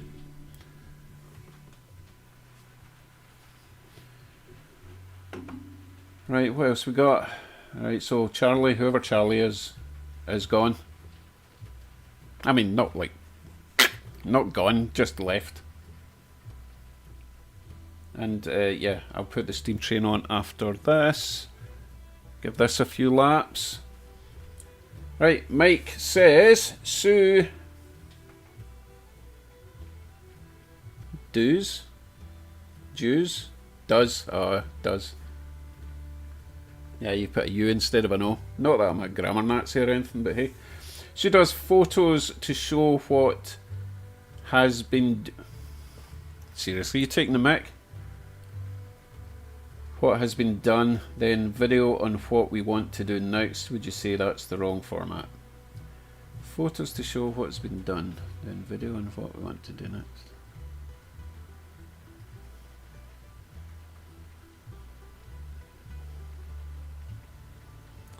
I don't understand. You mean she takes photos and then makes a slideshow of what's been done and then a video of what you're going to do? Is that what you're saying? I just think people want to see you doing stuff. Honestly, I spoke about that earlier on. I don't think everyone just wants to see what has been done. I think they want to see it getting done. Maybe that's just me. I prefer to see things getting done. Like Luke Towan, he does stuff and you see him doing that stuff. Just, it's amazing. And obviously, pretty successful YouTube channel. If you don't know Luke Towan, then oh my goodness. Just, the guy does everything. Absolutely everything. Technical stuff, building stuff. Scenic work is outstanding. Oh, another... Alright, he's Australian, but an English guy. At least I think he's English. Don't think he's Welsh. Anyway, Everard Junction. Also amazing scenic work. Attention to detail. Way up there. Next level stuff.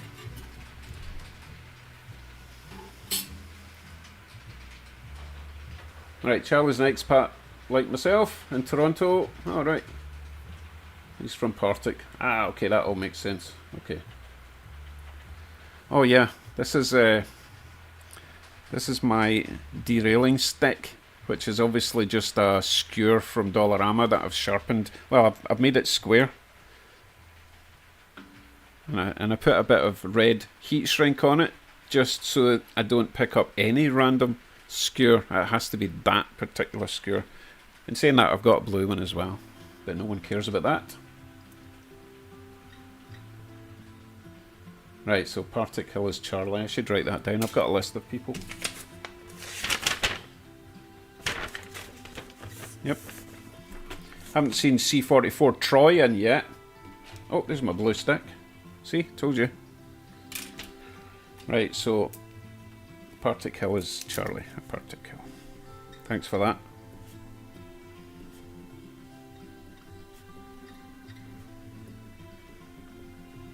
Charlie. Charlie says, don't go with strangers. If you're a Brit, you'll know exactly what I'm talking about there. Charlie says, don't be a twat.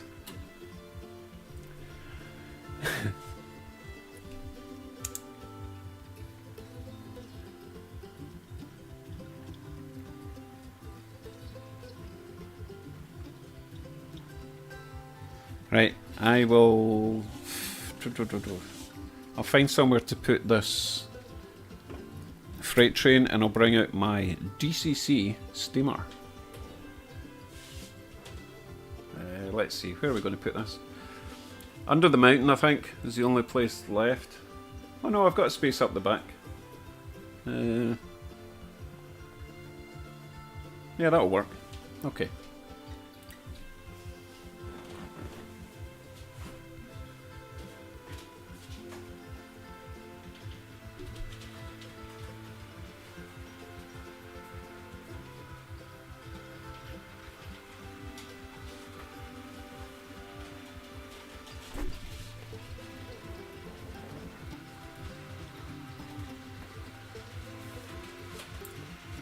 So did you get the Charlie Says reference then?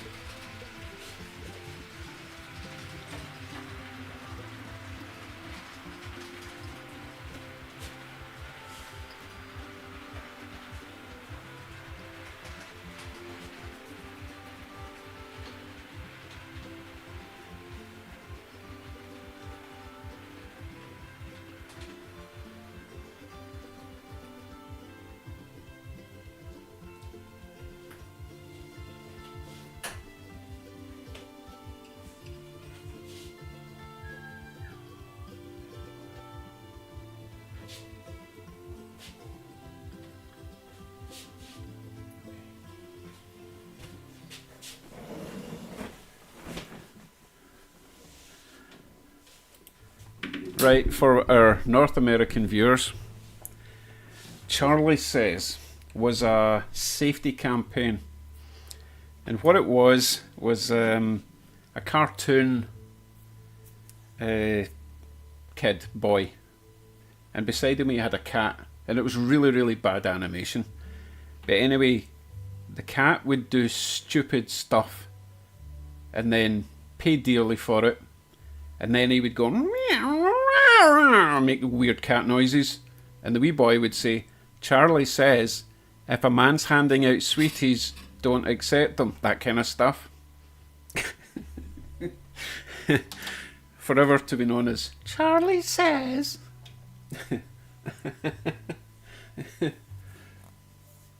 Yeah. That's a good point, Flymo. How did he understand cat?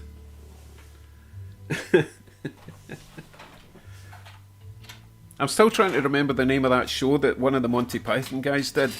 There was an episode where the guy was on a boat with all these women, but all the women thought they were men.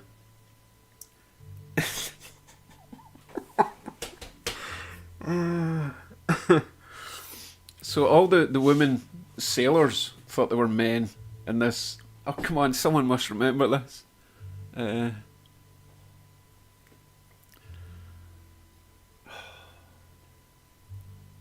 It was typical Monty Python type humour.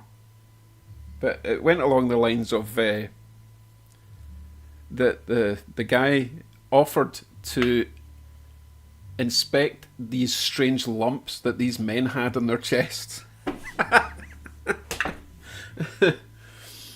Oh, goodness.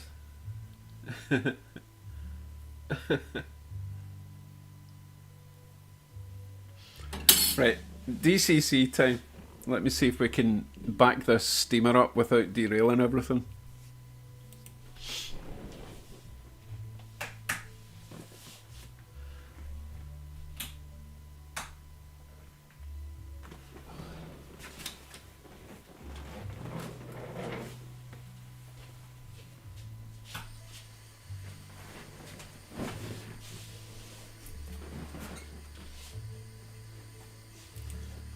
I remembered.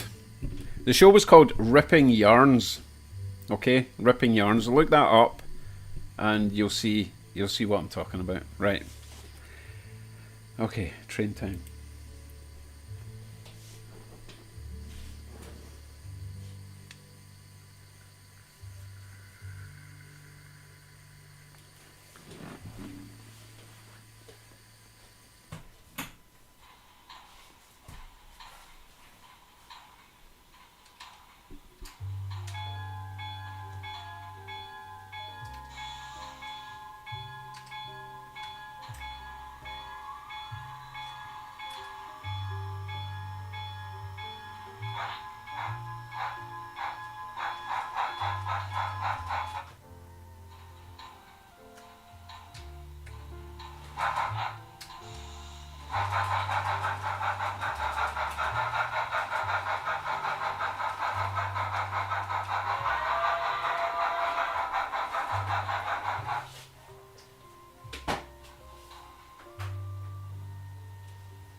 Oh my goodness.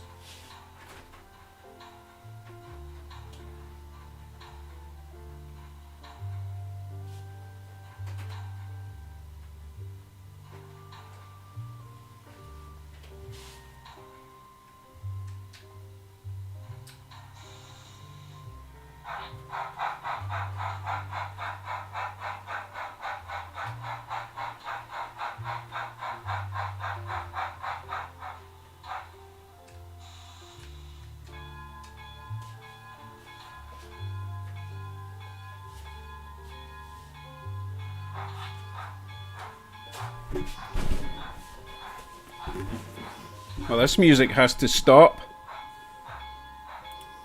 I need to change my playlist. That's better. Oh, Corey's gone. Sorry I missed you. Thanks for dropping by.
Okay, finally get that thing. It does not like backing up coaches over points.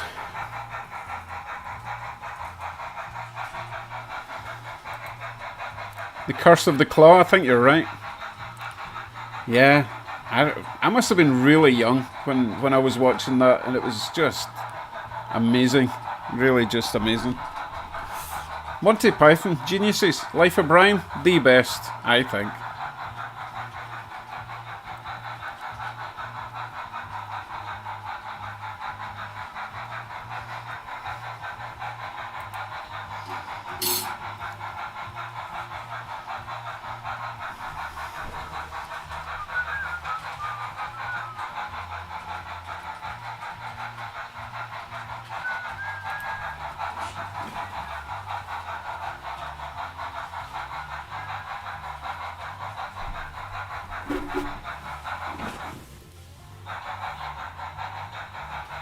What just happened?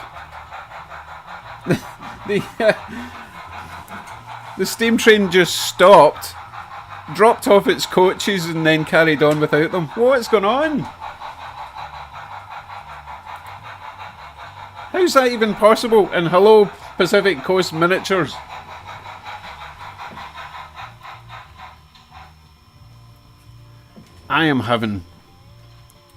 I'm having nothing but problems with couplers today. This is crazy. Right, let's see if we can back this steam train up and pick up the stragglers, shall we? God.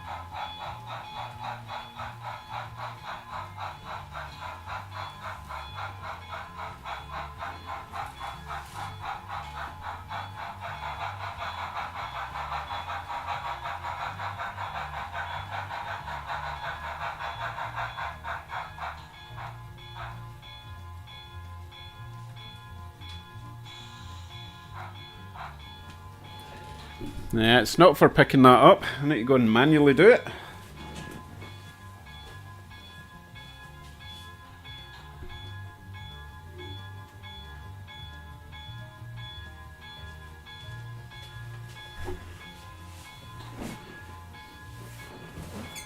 Oh, jings.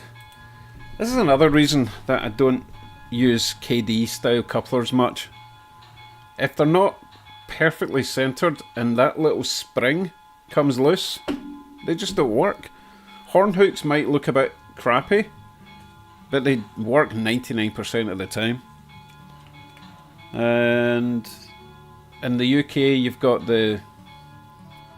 Oh my goodness. I'll show you what you've got in the UK Hornby couplers. They're not exactly discreet. That's your Hornby coupler. But I tell you what, they never come apart. But they just look a bit... I don't even know the words to use to describe them. Not exactly realistic, but 100% never come apart. Because basically you've got a hook on both sides. You've got a hook there and then... Hold on, he's ringing his bell over there.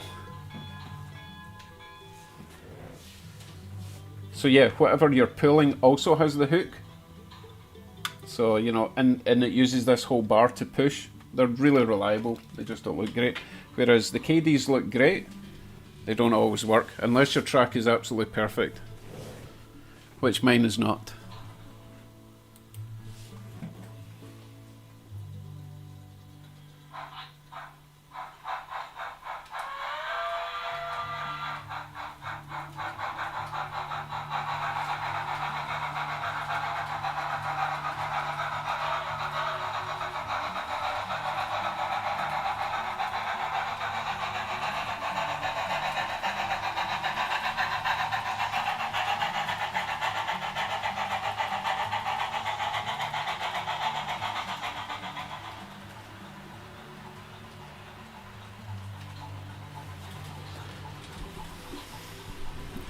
So, as much as I love Steam Train sound, it gets annoying pretty quickly, have to say. So I've turned the steam noise off, but I've still got the sort of mechanical... it's kind of like a muffled steam sound. I don't know actually what the sound is supposed to be. So I can still hear the train making noises, but it's not the chuff chuff chuff sound.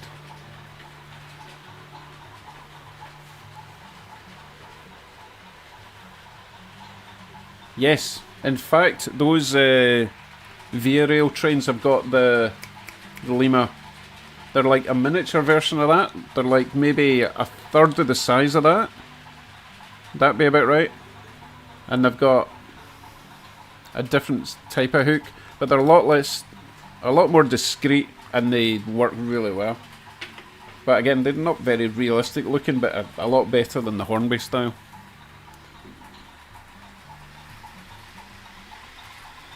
Oh, what was that? Alright, so Flymo Chairman says the valve gear sound. I think that's what he was meaning, that I was trying to tell you.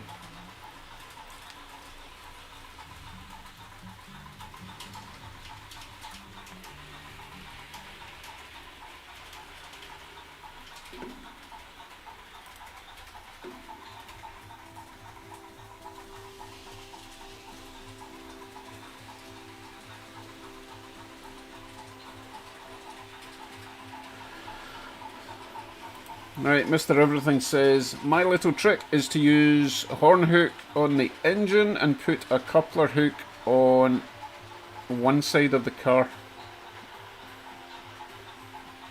Oh, for goodness sake!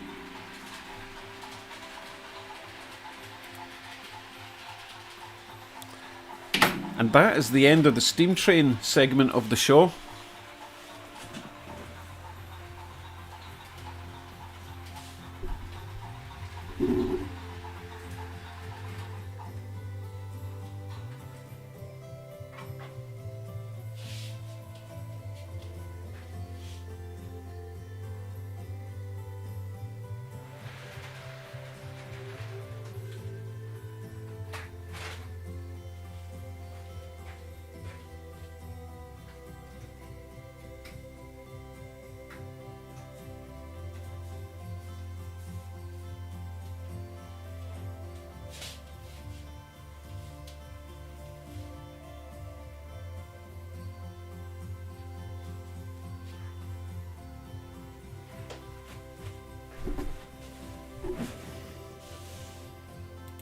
I don't know what to run.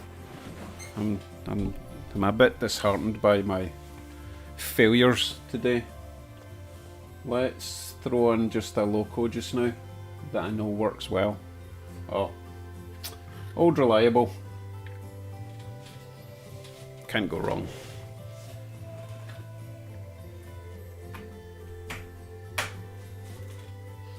Good old Norfolk Southern.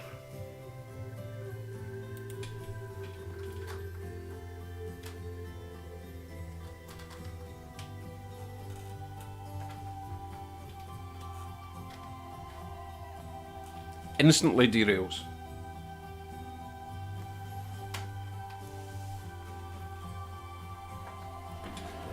Lovely.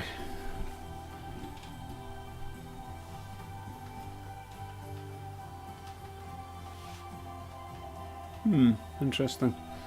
I might do a bit of a strange marriage with Norfolk Southern and Canadian Pacific. They've both got horn hooks. They could run together.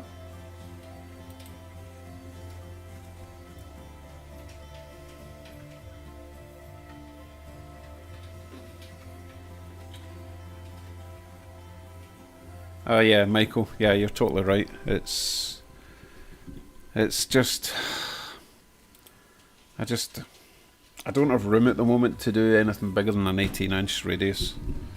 Well, I do have room, but I would have to reconfigure my whole layout, and I want to at least get this layout finished and get all the scenic stuff done that I want to get done, and then we will start planning the big one, the big layout, because I need to knock this wall down, because I've got big plans. Right, let's see if we can do a double header job.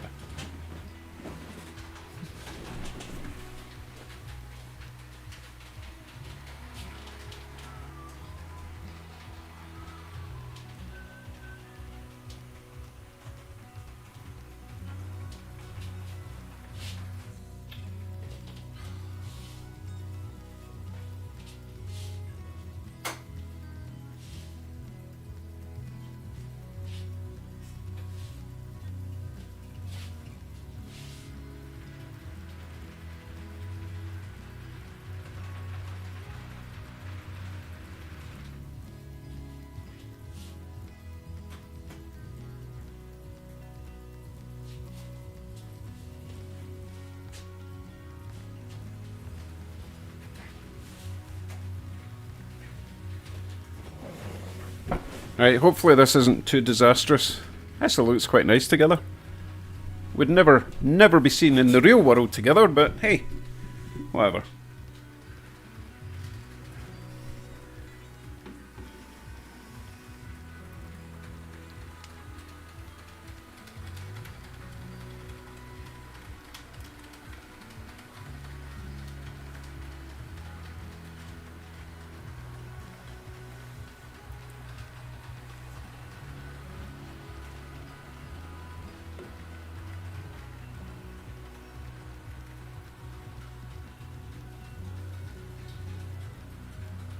Nathaniel, are you talking about my layout? Because it's not an L, it is in fact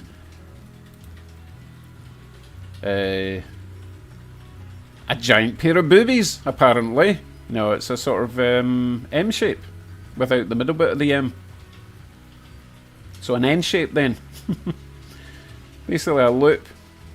So the top left, the left hand side of the loop, and then it goes back up and goes along straight and then comes back down to the right hand side loop. So it's a U shape, there we go. It's an upside down U shape, so it's an N shape.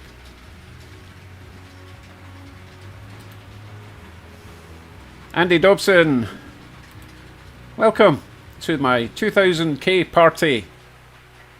There's no drink or anything, just us.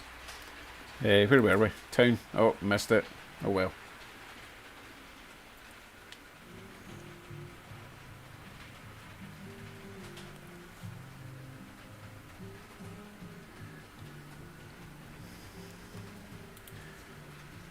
I think Ben's a wee bit upset that I've not run the BC-9, the BC Rail-9, because I'm sure that's one of his favourite locos. But I don't have anything to pull. Or it can't pull anything round my tight curves until I change the the truck plate at the bottom to have a coupler attached, because everything just falls off the track with it. It's a shame, because it's one of my favourite locos. Well, it's one of my favourite locos to look at, but so far it's not managed to pull anything around the track. Yeah, I need to fabricate something. Might need to design my own under truck cover on the 3D printer. It's not a bad idea, actually.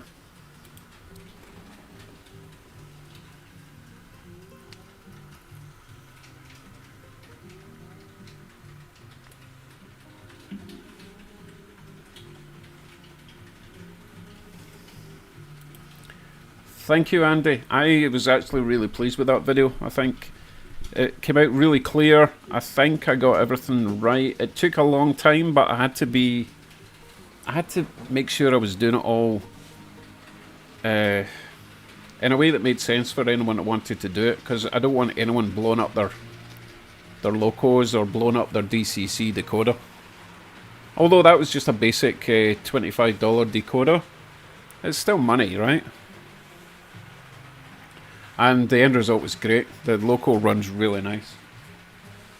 Just watching, make sure nothing derails again. Everything's been misbehaving today. Oh, let's go to bridge cam.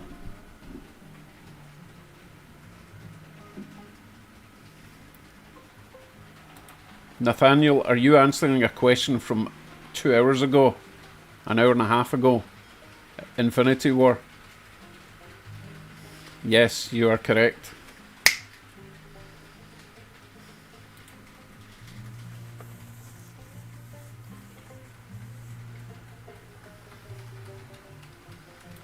Michael, I have been model railroading since April this year.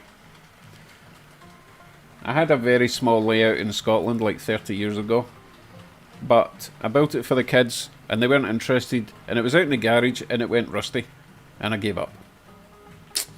So here we are, 30 years later, building my first actual layout.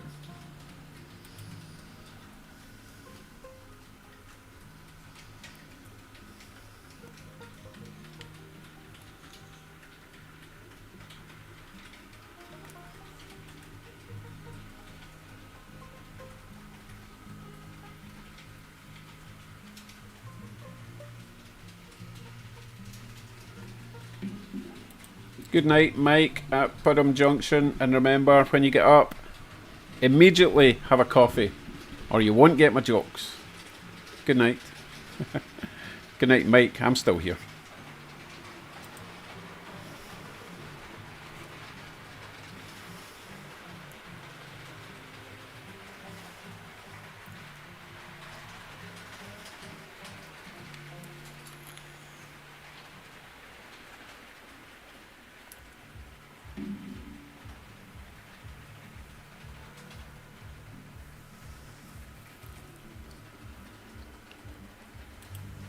You know, as much as I keep saying I would love to have started this hobby years and years ago, I couldn't do it years and years ago. I didn't have the space, I didn't have the time, I didn't have the money. Now I've got the space and the time. Don't really have the money. Do we ever have enough money? It's not the most expensive hobby in the world though. You've got other people that do like sporty stuff.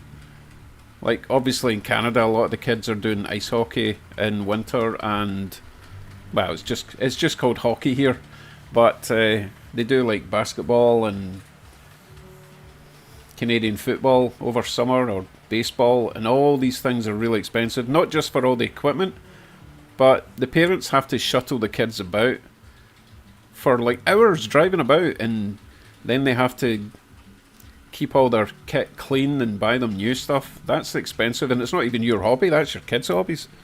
So this is just my hobby. No one else cares. My wife helps me build buildings, like all those buildings you see up there. She generally builds and paints them, and I deal with all the train stuff. So it works out quite well.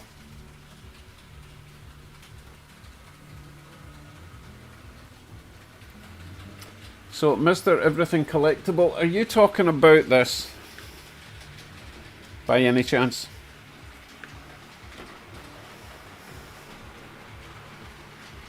Thanks, Michael. Yeah, it's coming. It's coming along. I really should be working on the scenery a bit more and the moving car system. That's priority. I've got to get that done very soon. GRK69, how you doing? Welcome in. I didn't see you sneak in. Is that you just in? I'm saying the same thing over and over. Too much coffee. Anyway.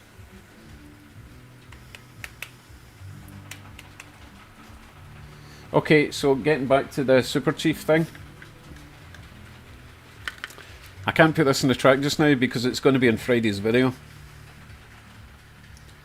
This is my $10 marketplace loco, which I had to repair, but that's on Fix It Friday, so you'll see that.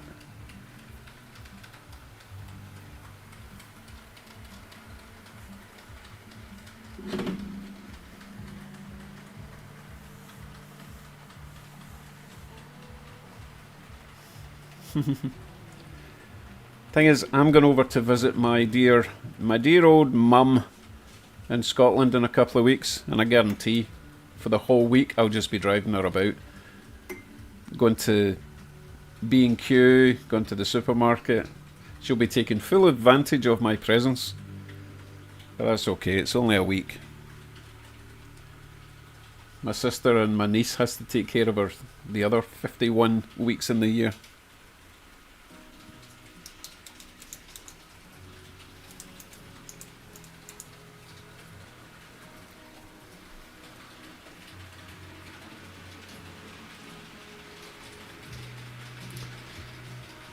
So, you notice that annoying little heart at the end of the most recent comment? There is a way to get rid of that, but you have to do it before the stream starts. So I need to wait for the next person to comment to see what Lord Peter has just posted. All I've got just now is it called Basque? And then Dave, lol.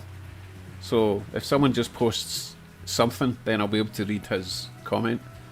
It's a really stupid feature. I wish YouTube would just give you the option to delete that. In fact, I'll just put a couple of dots in, just to get rid of that.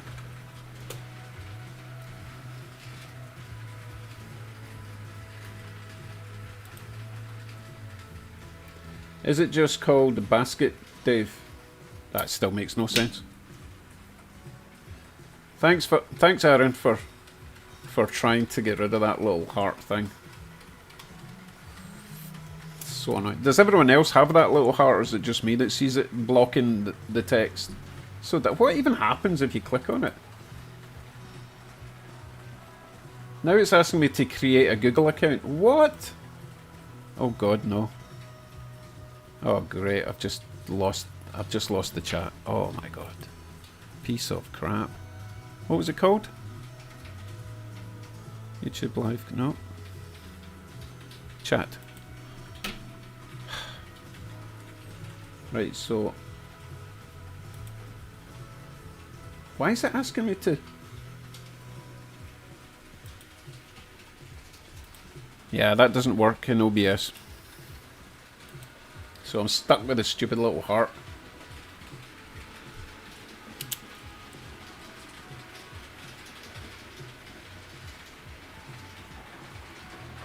Right, Newland Railway says you can turn it off as you go live, but not once you're live, is that right?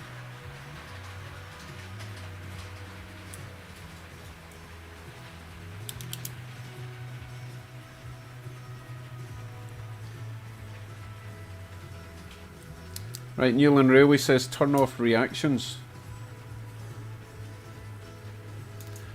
Let's see if we can do that in studio.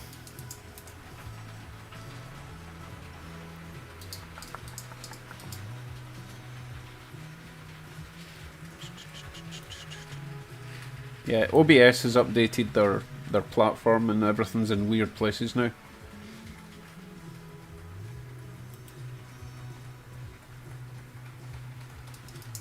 I don't think I've got the option to turn it off now. I've got moderation activity, timestamps, pop out chat. Let's see what's the settings in here. Nope. Nothing there.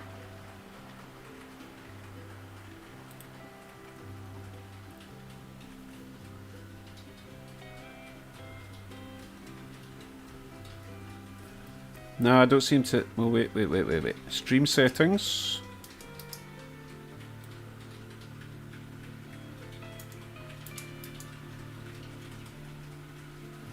Nope. Viewer activity. Nope. Nah, I don't have the option to turn the heart off. Or at least not in OBS. I might be able to go into YouTube through the internet, but I don't want to start different programs at the same time. It starts buffering and lagging.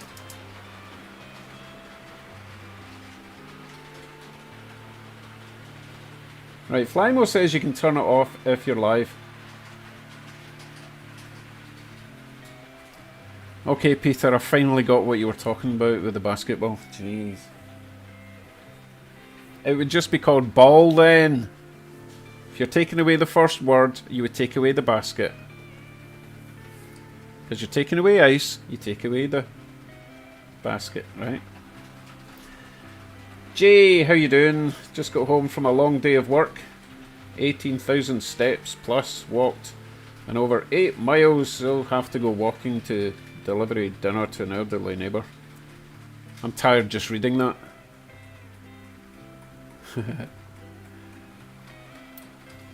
Right, okay, I will go into normal YouTube and see if we can turn off that heart. Let's see.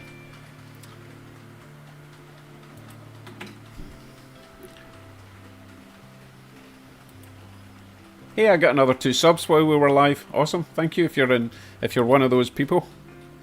Very much appreciated. Next stop, 3,000 subs. Okay, live. Streaming software.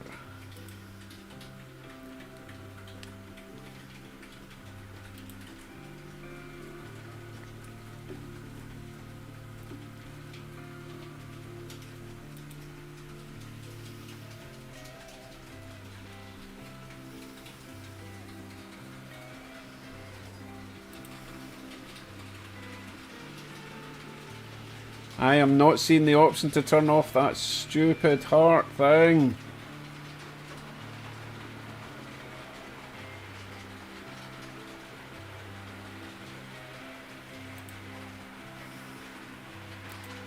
Let's see if we edit video. Customization. Live chat replay. Wait, did someone say it was reactions? Live reactions? I'm going to wait for a reply before I click that off. Let's see. Right, YouTube Studio. Is a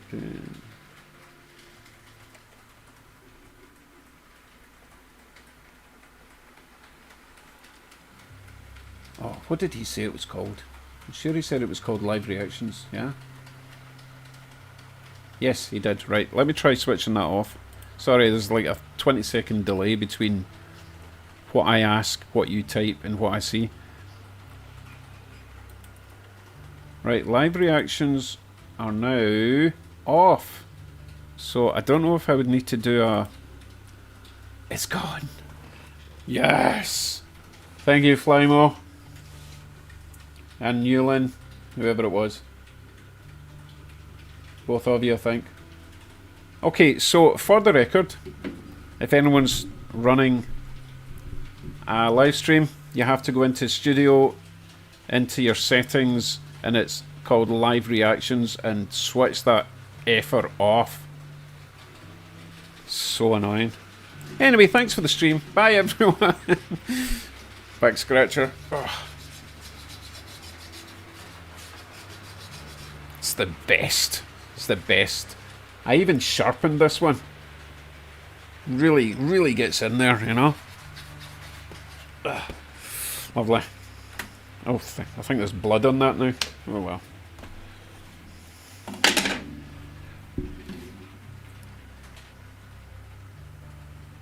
Spring Cottage just had to add a heart, didn't you? You just had to do that. Okay. There's always one. There's always one. Right, are we ready for another train, or are we ready to quit the stream? Nah, we'll give it another 15 minutes, okay? And then I'm going to go and make some tasty dinner for the family. Honey Dijon pork loin, tenderloin I'm making tonight. Should be tasty. Was it honey? It may have been honey no, honey garlic. Ach, it's pork tenderloin. But it's been stinking up the fridge all day, so I need to get that in the oven.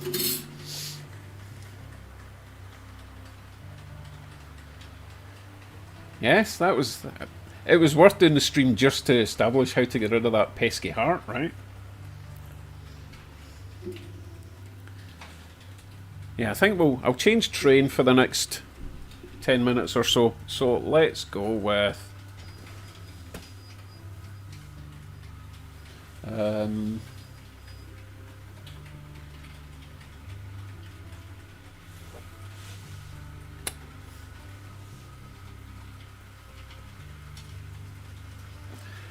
Oh, I knew you were going to ask for that. Right, my high-speed train.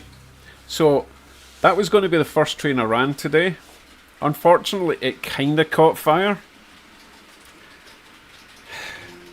I stripped it down, I rewired it, ran it again, and it's just not powerful enough. It can pull maybe one coach and the back end, so I'll put that on.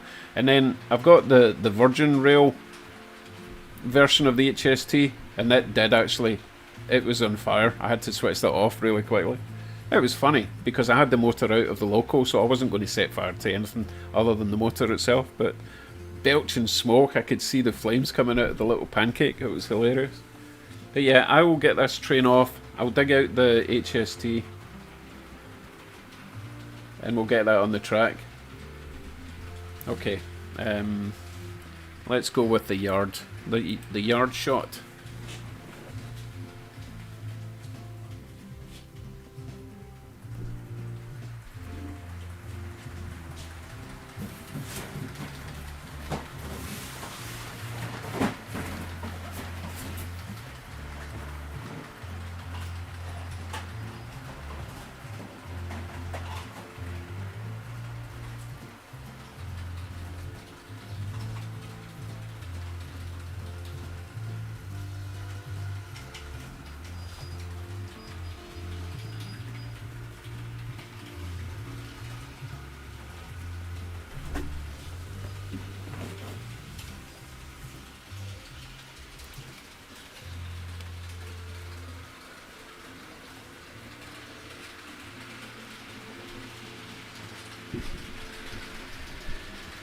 Mr. Everything Collectible, you might be getting a ban then.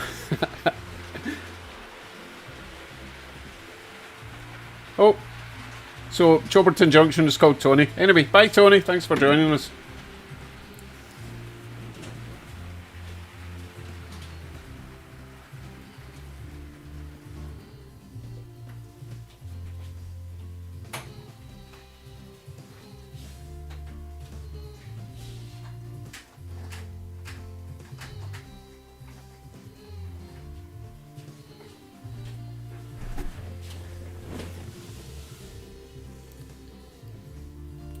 Okay, let's see if we can get this Intercity 125 running around the track. If it makes it up the hill.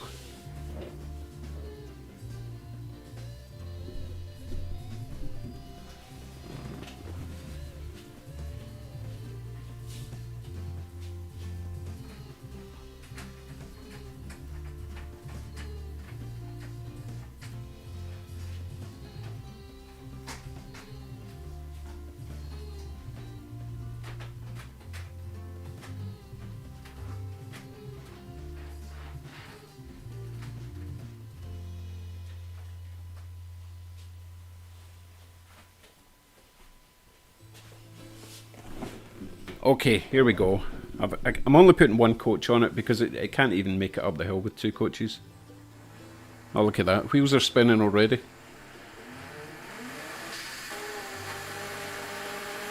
Wow. Come on. This is ridiculous. There's just no weight in it and the traction tyres are garbage. Oh, we have movement. God, it's hanging off the side of the track and everything. Make it round here so I can at least grab you.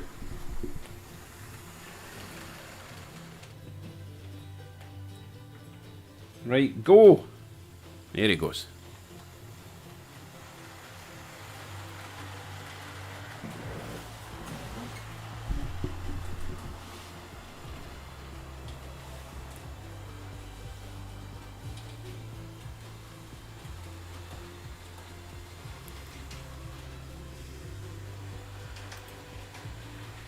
I can't tell if you're being serious enough. Serious. Actually, serious. I'm sure there's a decent sentence in there somewhere. Anyway, with the sand, might help, but yeah, maybe that's a real life thing. Oh, hold on, where are we, town? Oh, we've missed it. It's high speed after all. Let's see, far wall straight. There we go. Full speed.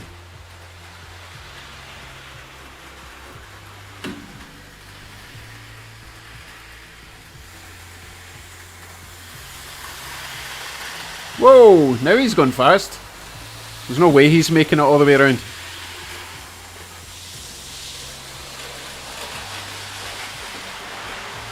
Wow, that's fast. Holy crap. Oh. And he's lost. He's lost a bit. Right, back you go.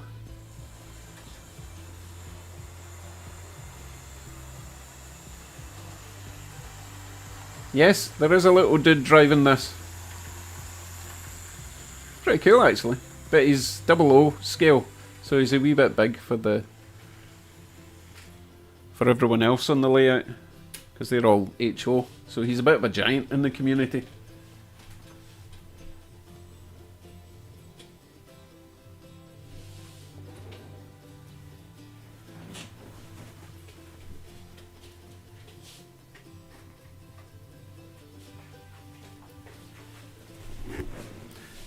Okay, so we know that this train will make it round the track at high speed, not necessarily with all its coaches attached. So we can set him off at a normal speed and he should be just fine if he makes it up the hill.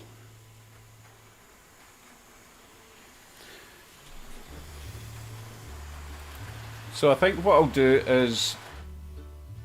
They just stopped. Why did they just stop? Because I started talking. Oh, and he's off, and I don't even touch him. I tell you, these trains, you just look at them funny and they do stupid things. Right, my plan is to add some weight to this HST. New traction tyres. The motor's fine, as you can see, it goes really fast, but it doesn't have the traction. So a bit of weight, new tyres, and LED conversion. And I think that'll look really nice.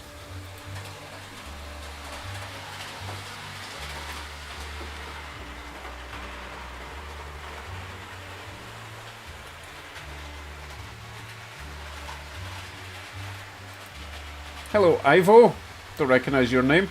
So you're saying that I spot an ML4000? I have no idea what an ML4000 is, so maybe you did. Give me a clue. What's an ML4000? And I'll have a look about.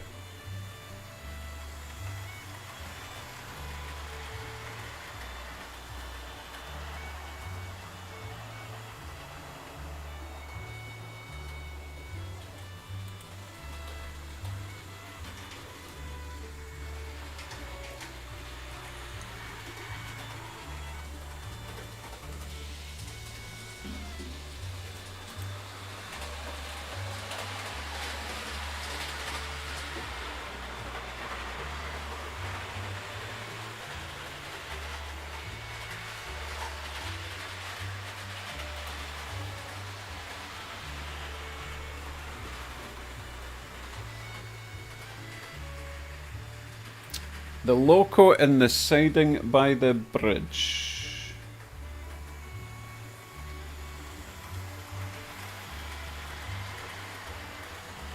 There is a loco in the siding by the bridge. Oh, is he talking about the banana thing? The yellow thing on the mountain? Is that what he's talking about? The Kraus Flanderflug thing? The Rio Grande, is that what he means? Oh yeah, he's just said it in the chat. Yes, I'll put that on next. When this pancake motor and this little thing eventually burns up. Which won't be long by the looks of things.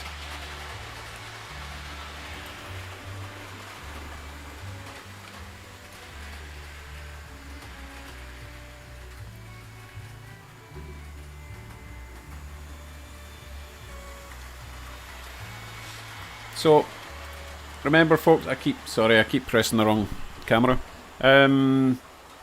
Mods, if you want to put in your links to your channels, by all means, you're very welcome to do that. And if you can be bothered putting in other people's links, that would be great too. For some reason I can't do it on my own stream. Other people have to do it for me.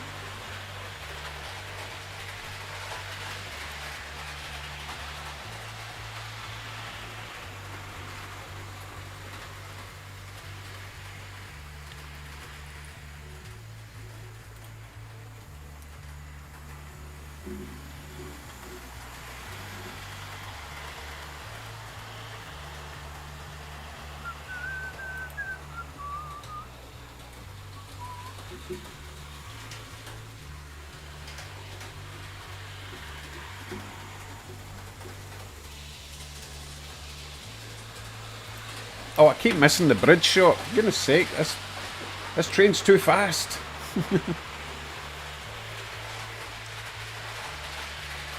Tell you what though, the Intercity 125 still looks good after all these years, doesn't it?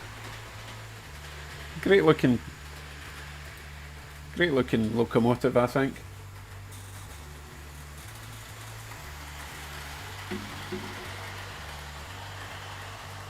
Okay, so I need to look up and see what a Black Cat LED light board is. Oh, I'm going to get the bridge cam. Here we go, bridge cam.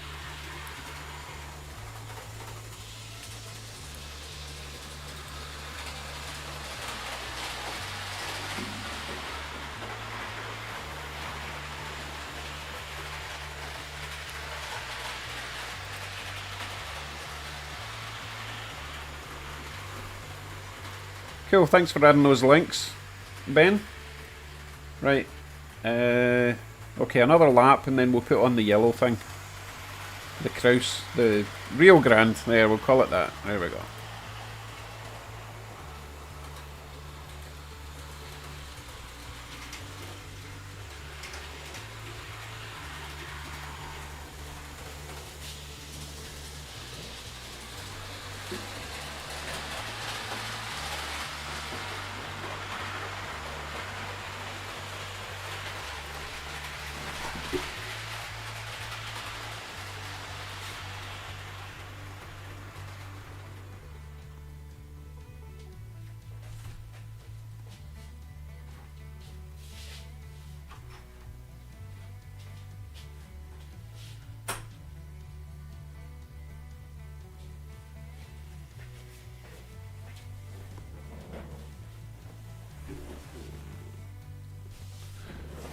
Don't know why I sat down. I need to go and change that point so it doesn't derail.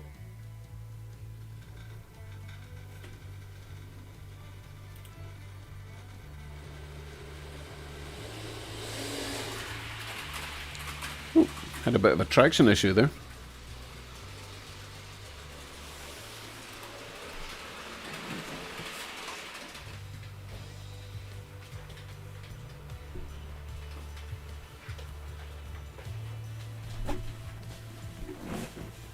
There we go.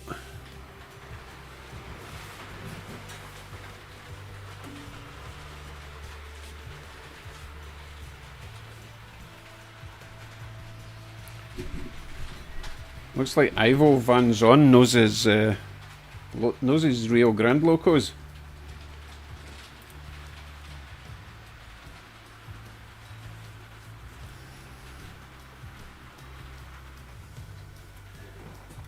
You know what? I've got another loco to show you, and I wasn't going to show it yet because it's on a tune-up Tuesday. No, it's on a mail call Monday, but it's not for a couple of weeks, I might even not even be in the country, so I think I'm going to put it on just for you guys. Looks like this. So I'll put that on after a couple of laps of this big guy. See how it runs, okay?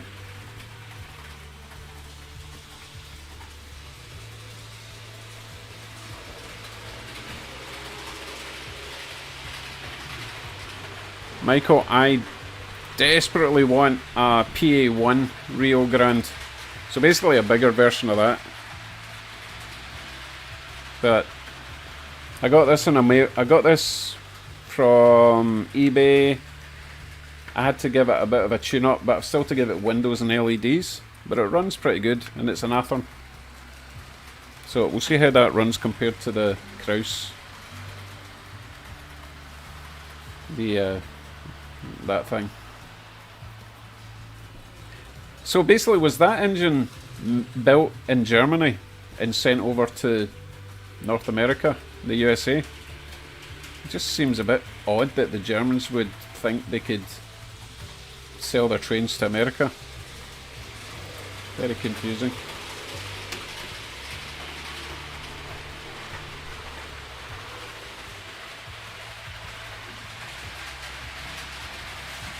Okay, let me grab this one.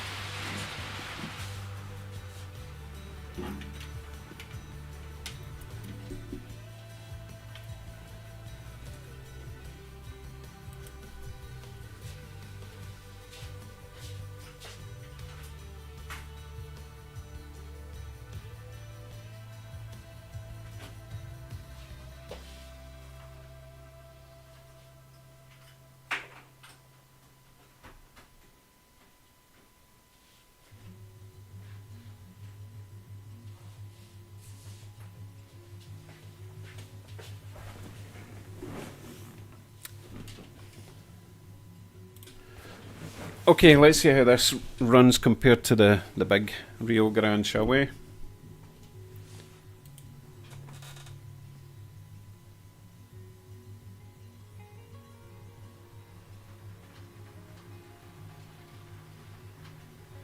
Oh, it's just so smooth. I love Athearns.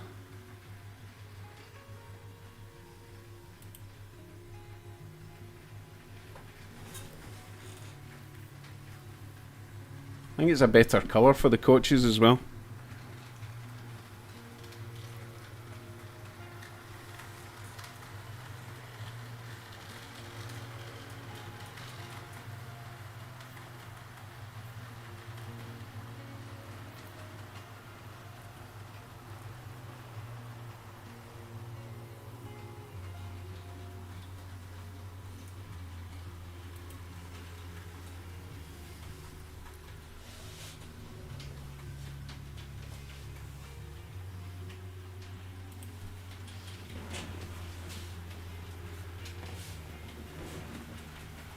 I would quite like a B unit for this, but I think I could just pick up any dummy B unit and just paint it to match. I don't think it would be worth trying to source an actual Rio Grande B unit for this.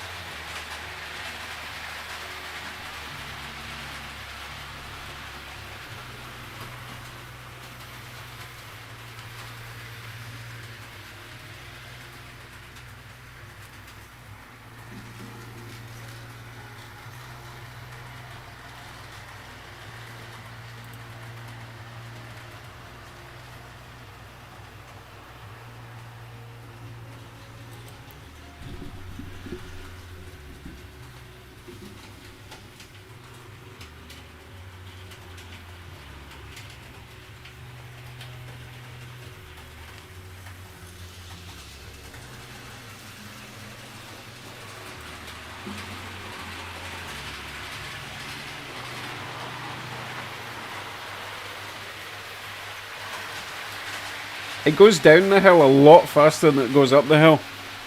I'm not sure what I can do about that, because it is a really heavy loco, but it does seem to slow down quite, although I could slow it down a bit more in the hill. and then it won't be quite so fast going down the other side. But remember, the other hill is a 5% gradient, so it's got a lot of gravity behind it when it's going down the hill.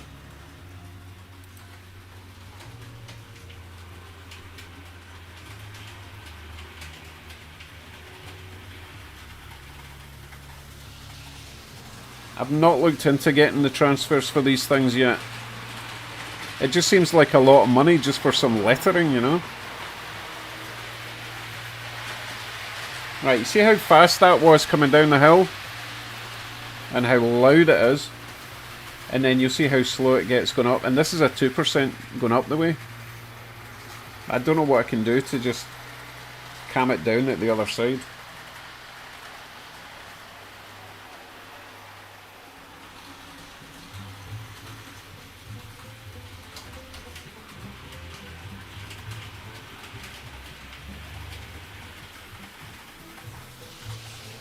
Hello, Robert, from a rainy Hamilton. It's just as minging it as it is down there today.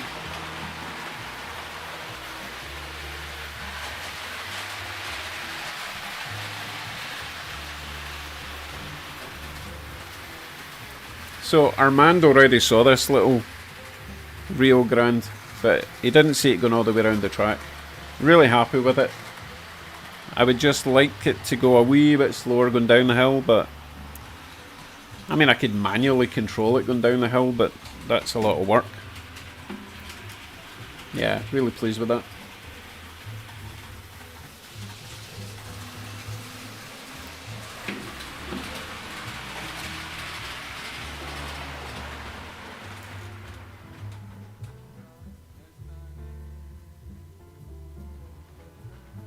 I was just trying to do some manual control. See, that's the speed I would like it to go, but once it gets to the hill, it'll just stop.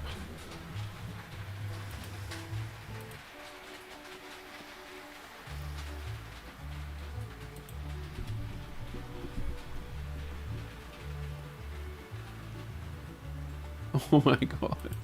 So Flymo says we didn't have enough sunlight to charge the garden lights today. Oh my god. Thanks. I'm looking forward to coming over to the 3 layers of grey that we get in Glasgow. See, my wee train is just... it's just conked out. It needs so much power to get up this hill. And then it's obviously too much power at the other side.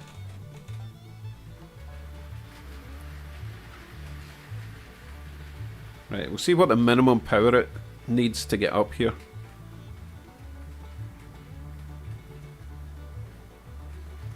We'll see if that's enough. It's a bit up the top, the far end there. It's really steep and tight, and it just struggles.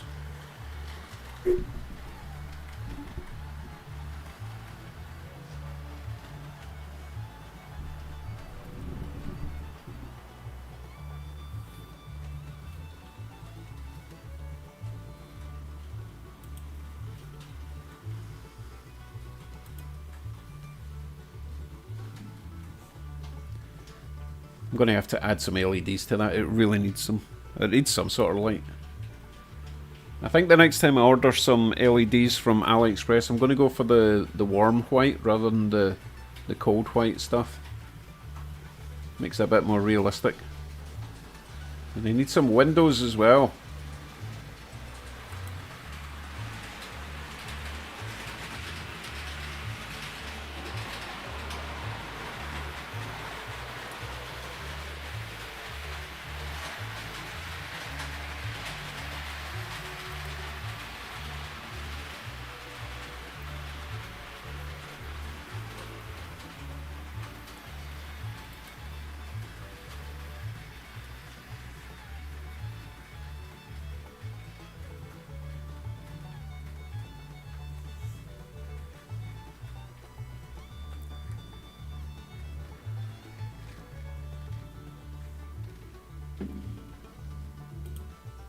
Hello, Colin.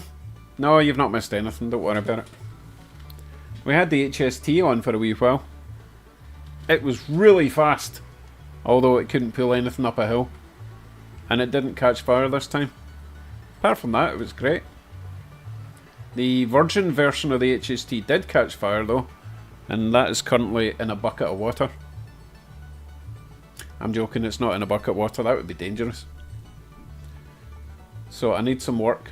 I need to do some work on the HSTs, get them going again, because they're pretty good, they still look nice. You're currently looking at my newest acquisition, which no one's supposed to see until like 2 weeks on Monday when I do a mail call. It's my newest Rio Grande Loco.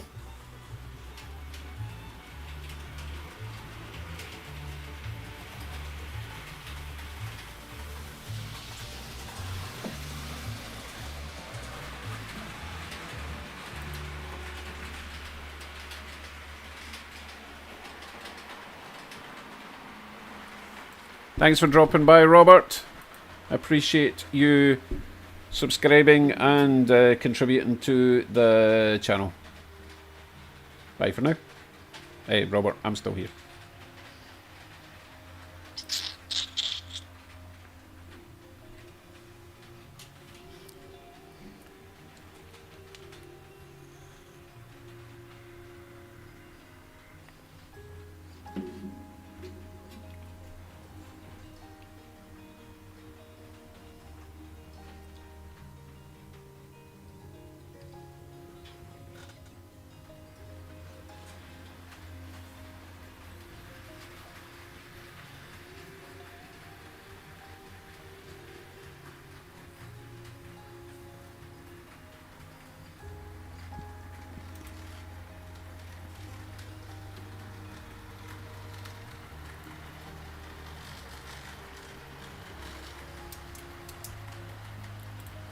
Right, I know I've said this before, but one more train before we go.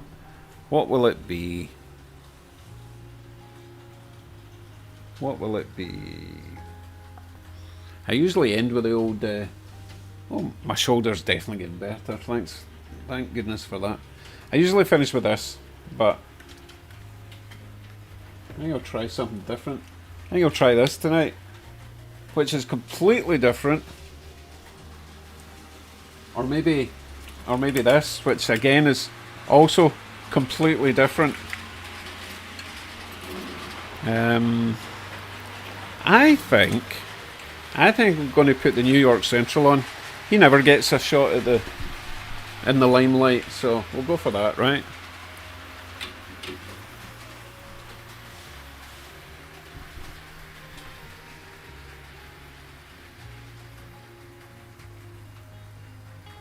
Yeah, very good point. HST is indeed a nasty tax over here in Canada.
Okay, this is a bit of a weird mashup, but we'll give it a shot.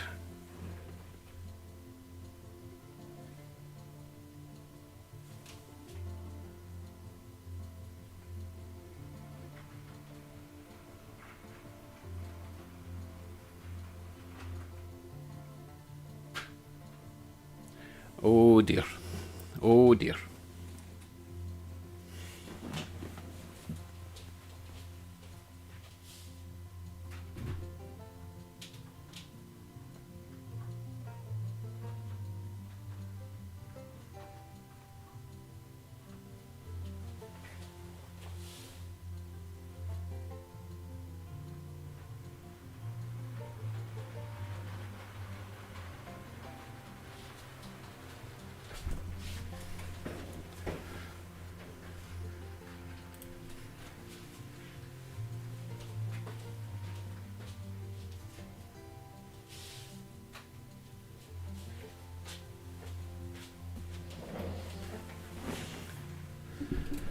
So we have, coming round the corner, we have New York Central hauling a Delaware and Hudson B unit, and behind that we have, I need to read it as it comes, I've forgotten what it is. So Louisville and Nashville, and then a blank one, and then a Boston and Maine. Quite a collection.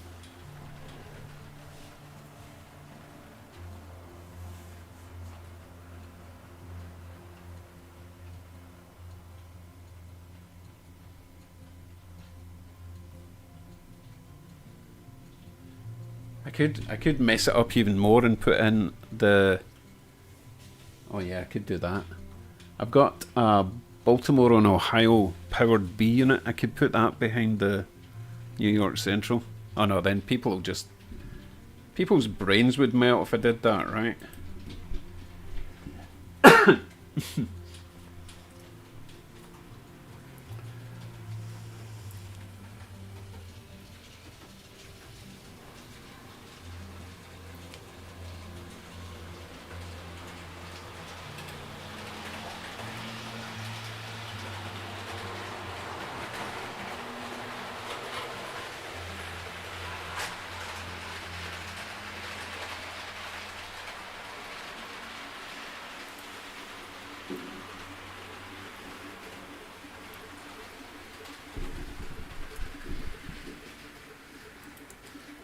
I'm predicting a mass derailment with this consist. Something made a nasty clunk coming down that hill. I mean, so far I think all the wheels are still on. Something's not happy.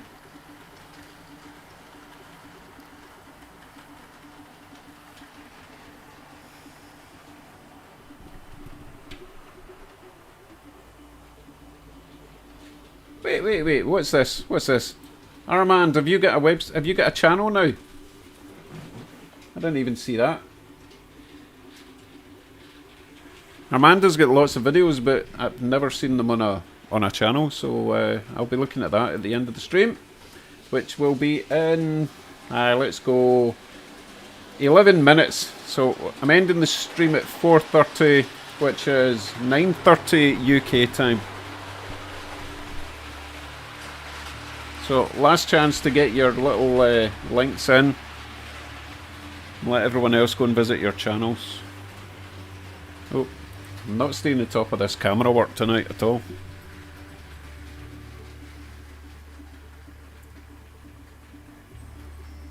Thank you, Jim. Enjoy your dinner, and I appreciate your support.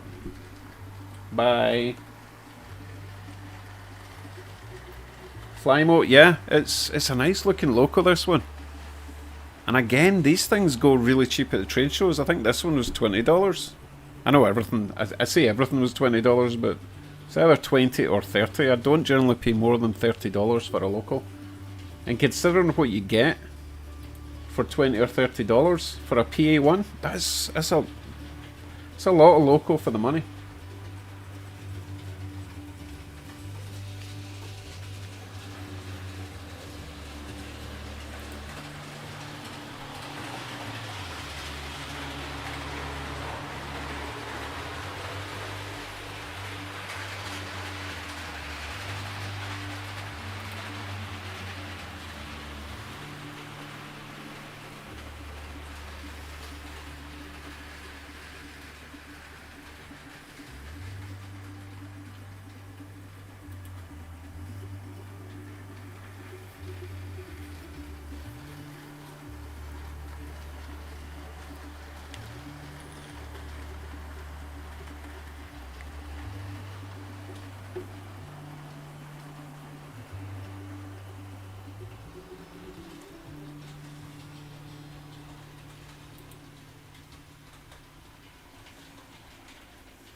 Well, I'm glad that my channel served some sort of purpose, Steve.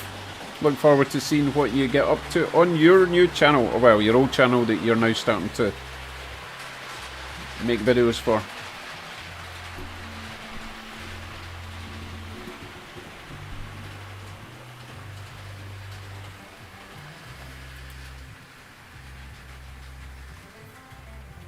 Right, Jeffrey says, you got a Forth Road Bridge bought then? I need to figure that one out.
Okay, let us wind things down with some slow-moving freight.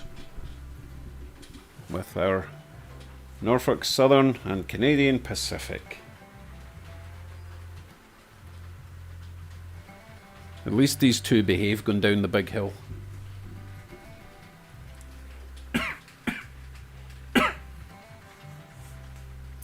Yeah, Forth Rail Bridge would be pretty cool. But just like the real thing, once I finish painting it, I need to start again at the other side.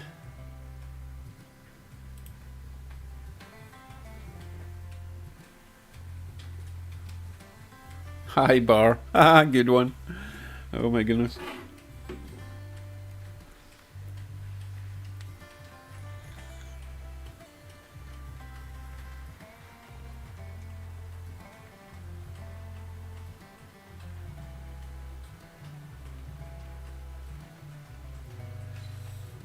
Oh, Mr. Everything says, just a heads up, running something really cool, just picked up at Thanksgiving. Looking forward to seeing whatever that is. Sounds interesting.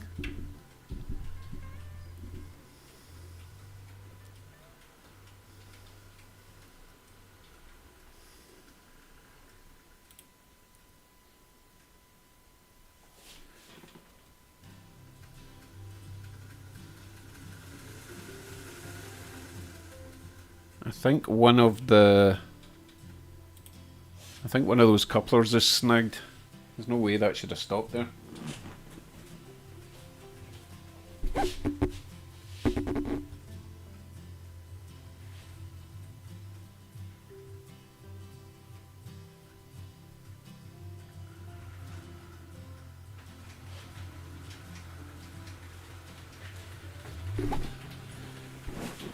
Ugh, goodness, so much for those locos behaving, eh?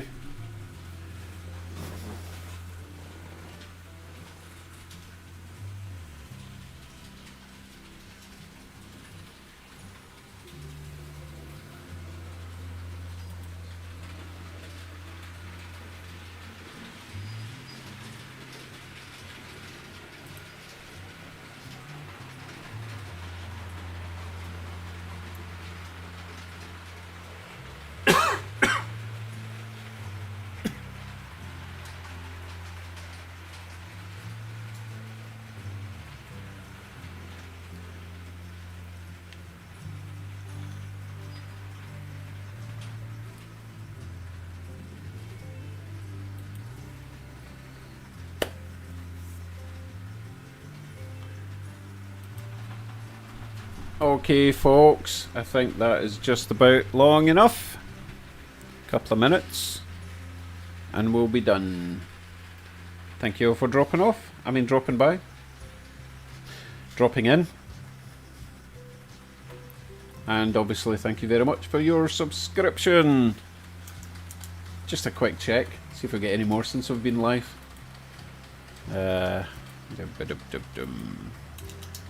We are currently at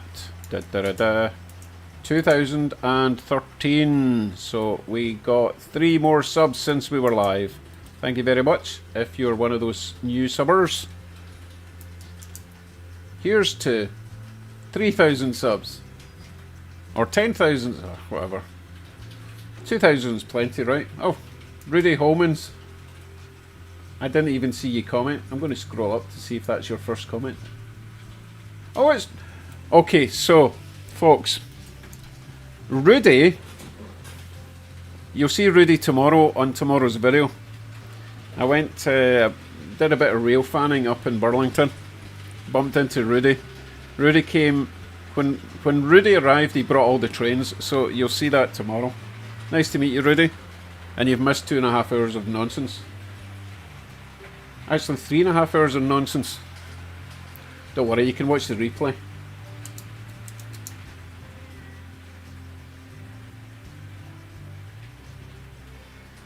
Excellent. Anyway, we're just wrapping this up. Sorry, Rudy, you missed it all. But nice to meet you, and thanks everyone for dropping. I keep saying dropping off. I don't know why you're dropping off, but maybe I'm dropping off. Okay, I better go. I'm obviously losing the plot here. I have to wait till everyone leaves. It's kind of like the captain leaving the sinking ship, you know? I have to stay on board till everyone's gone. Sheesh. And I have lots of links to go through and make sure I've subbed and visited everyone's channel. Nope, wrong camera again. Here we go. Thank you very much, Aaron. I thought it was, you know, mediocre, but hey, what do I know? Nah, it was okay. It's much easier when I'm not trying to repair trains and paint people.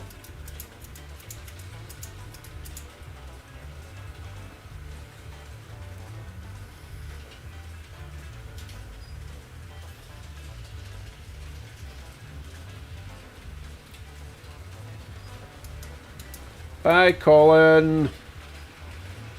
Bye, Peter. We'll see you on your channel with your latest unboxing.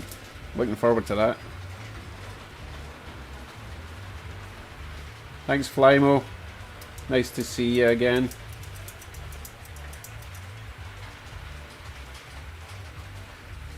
Bye, Rudy. Bye, Aaron. Right, I really need to go now. You hang up first. Okay. I'm off. Take care, everyone. I'll see you all soon.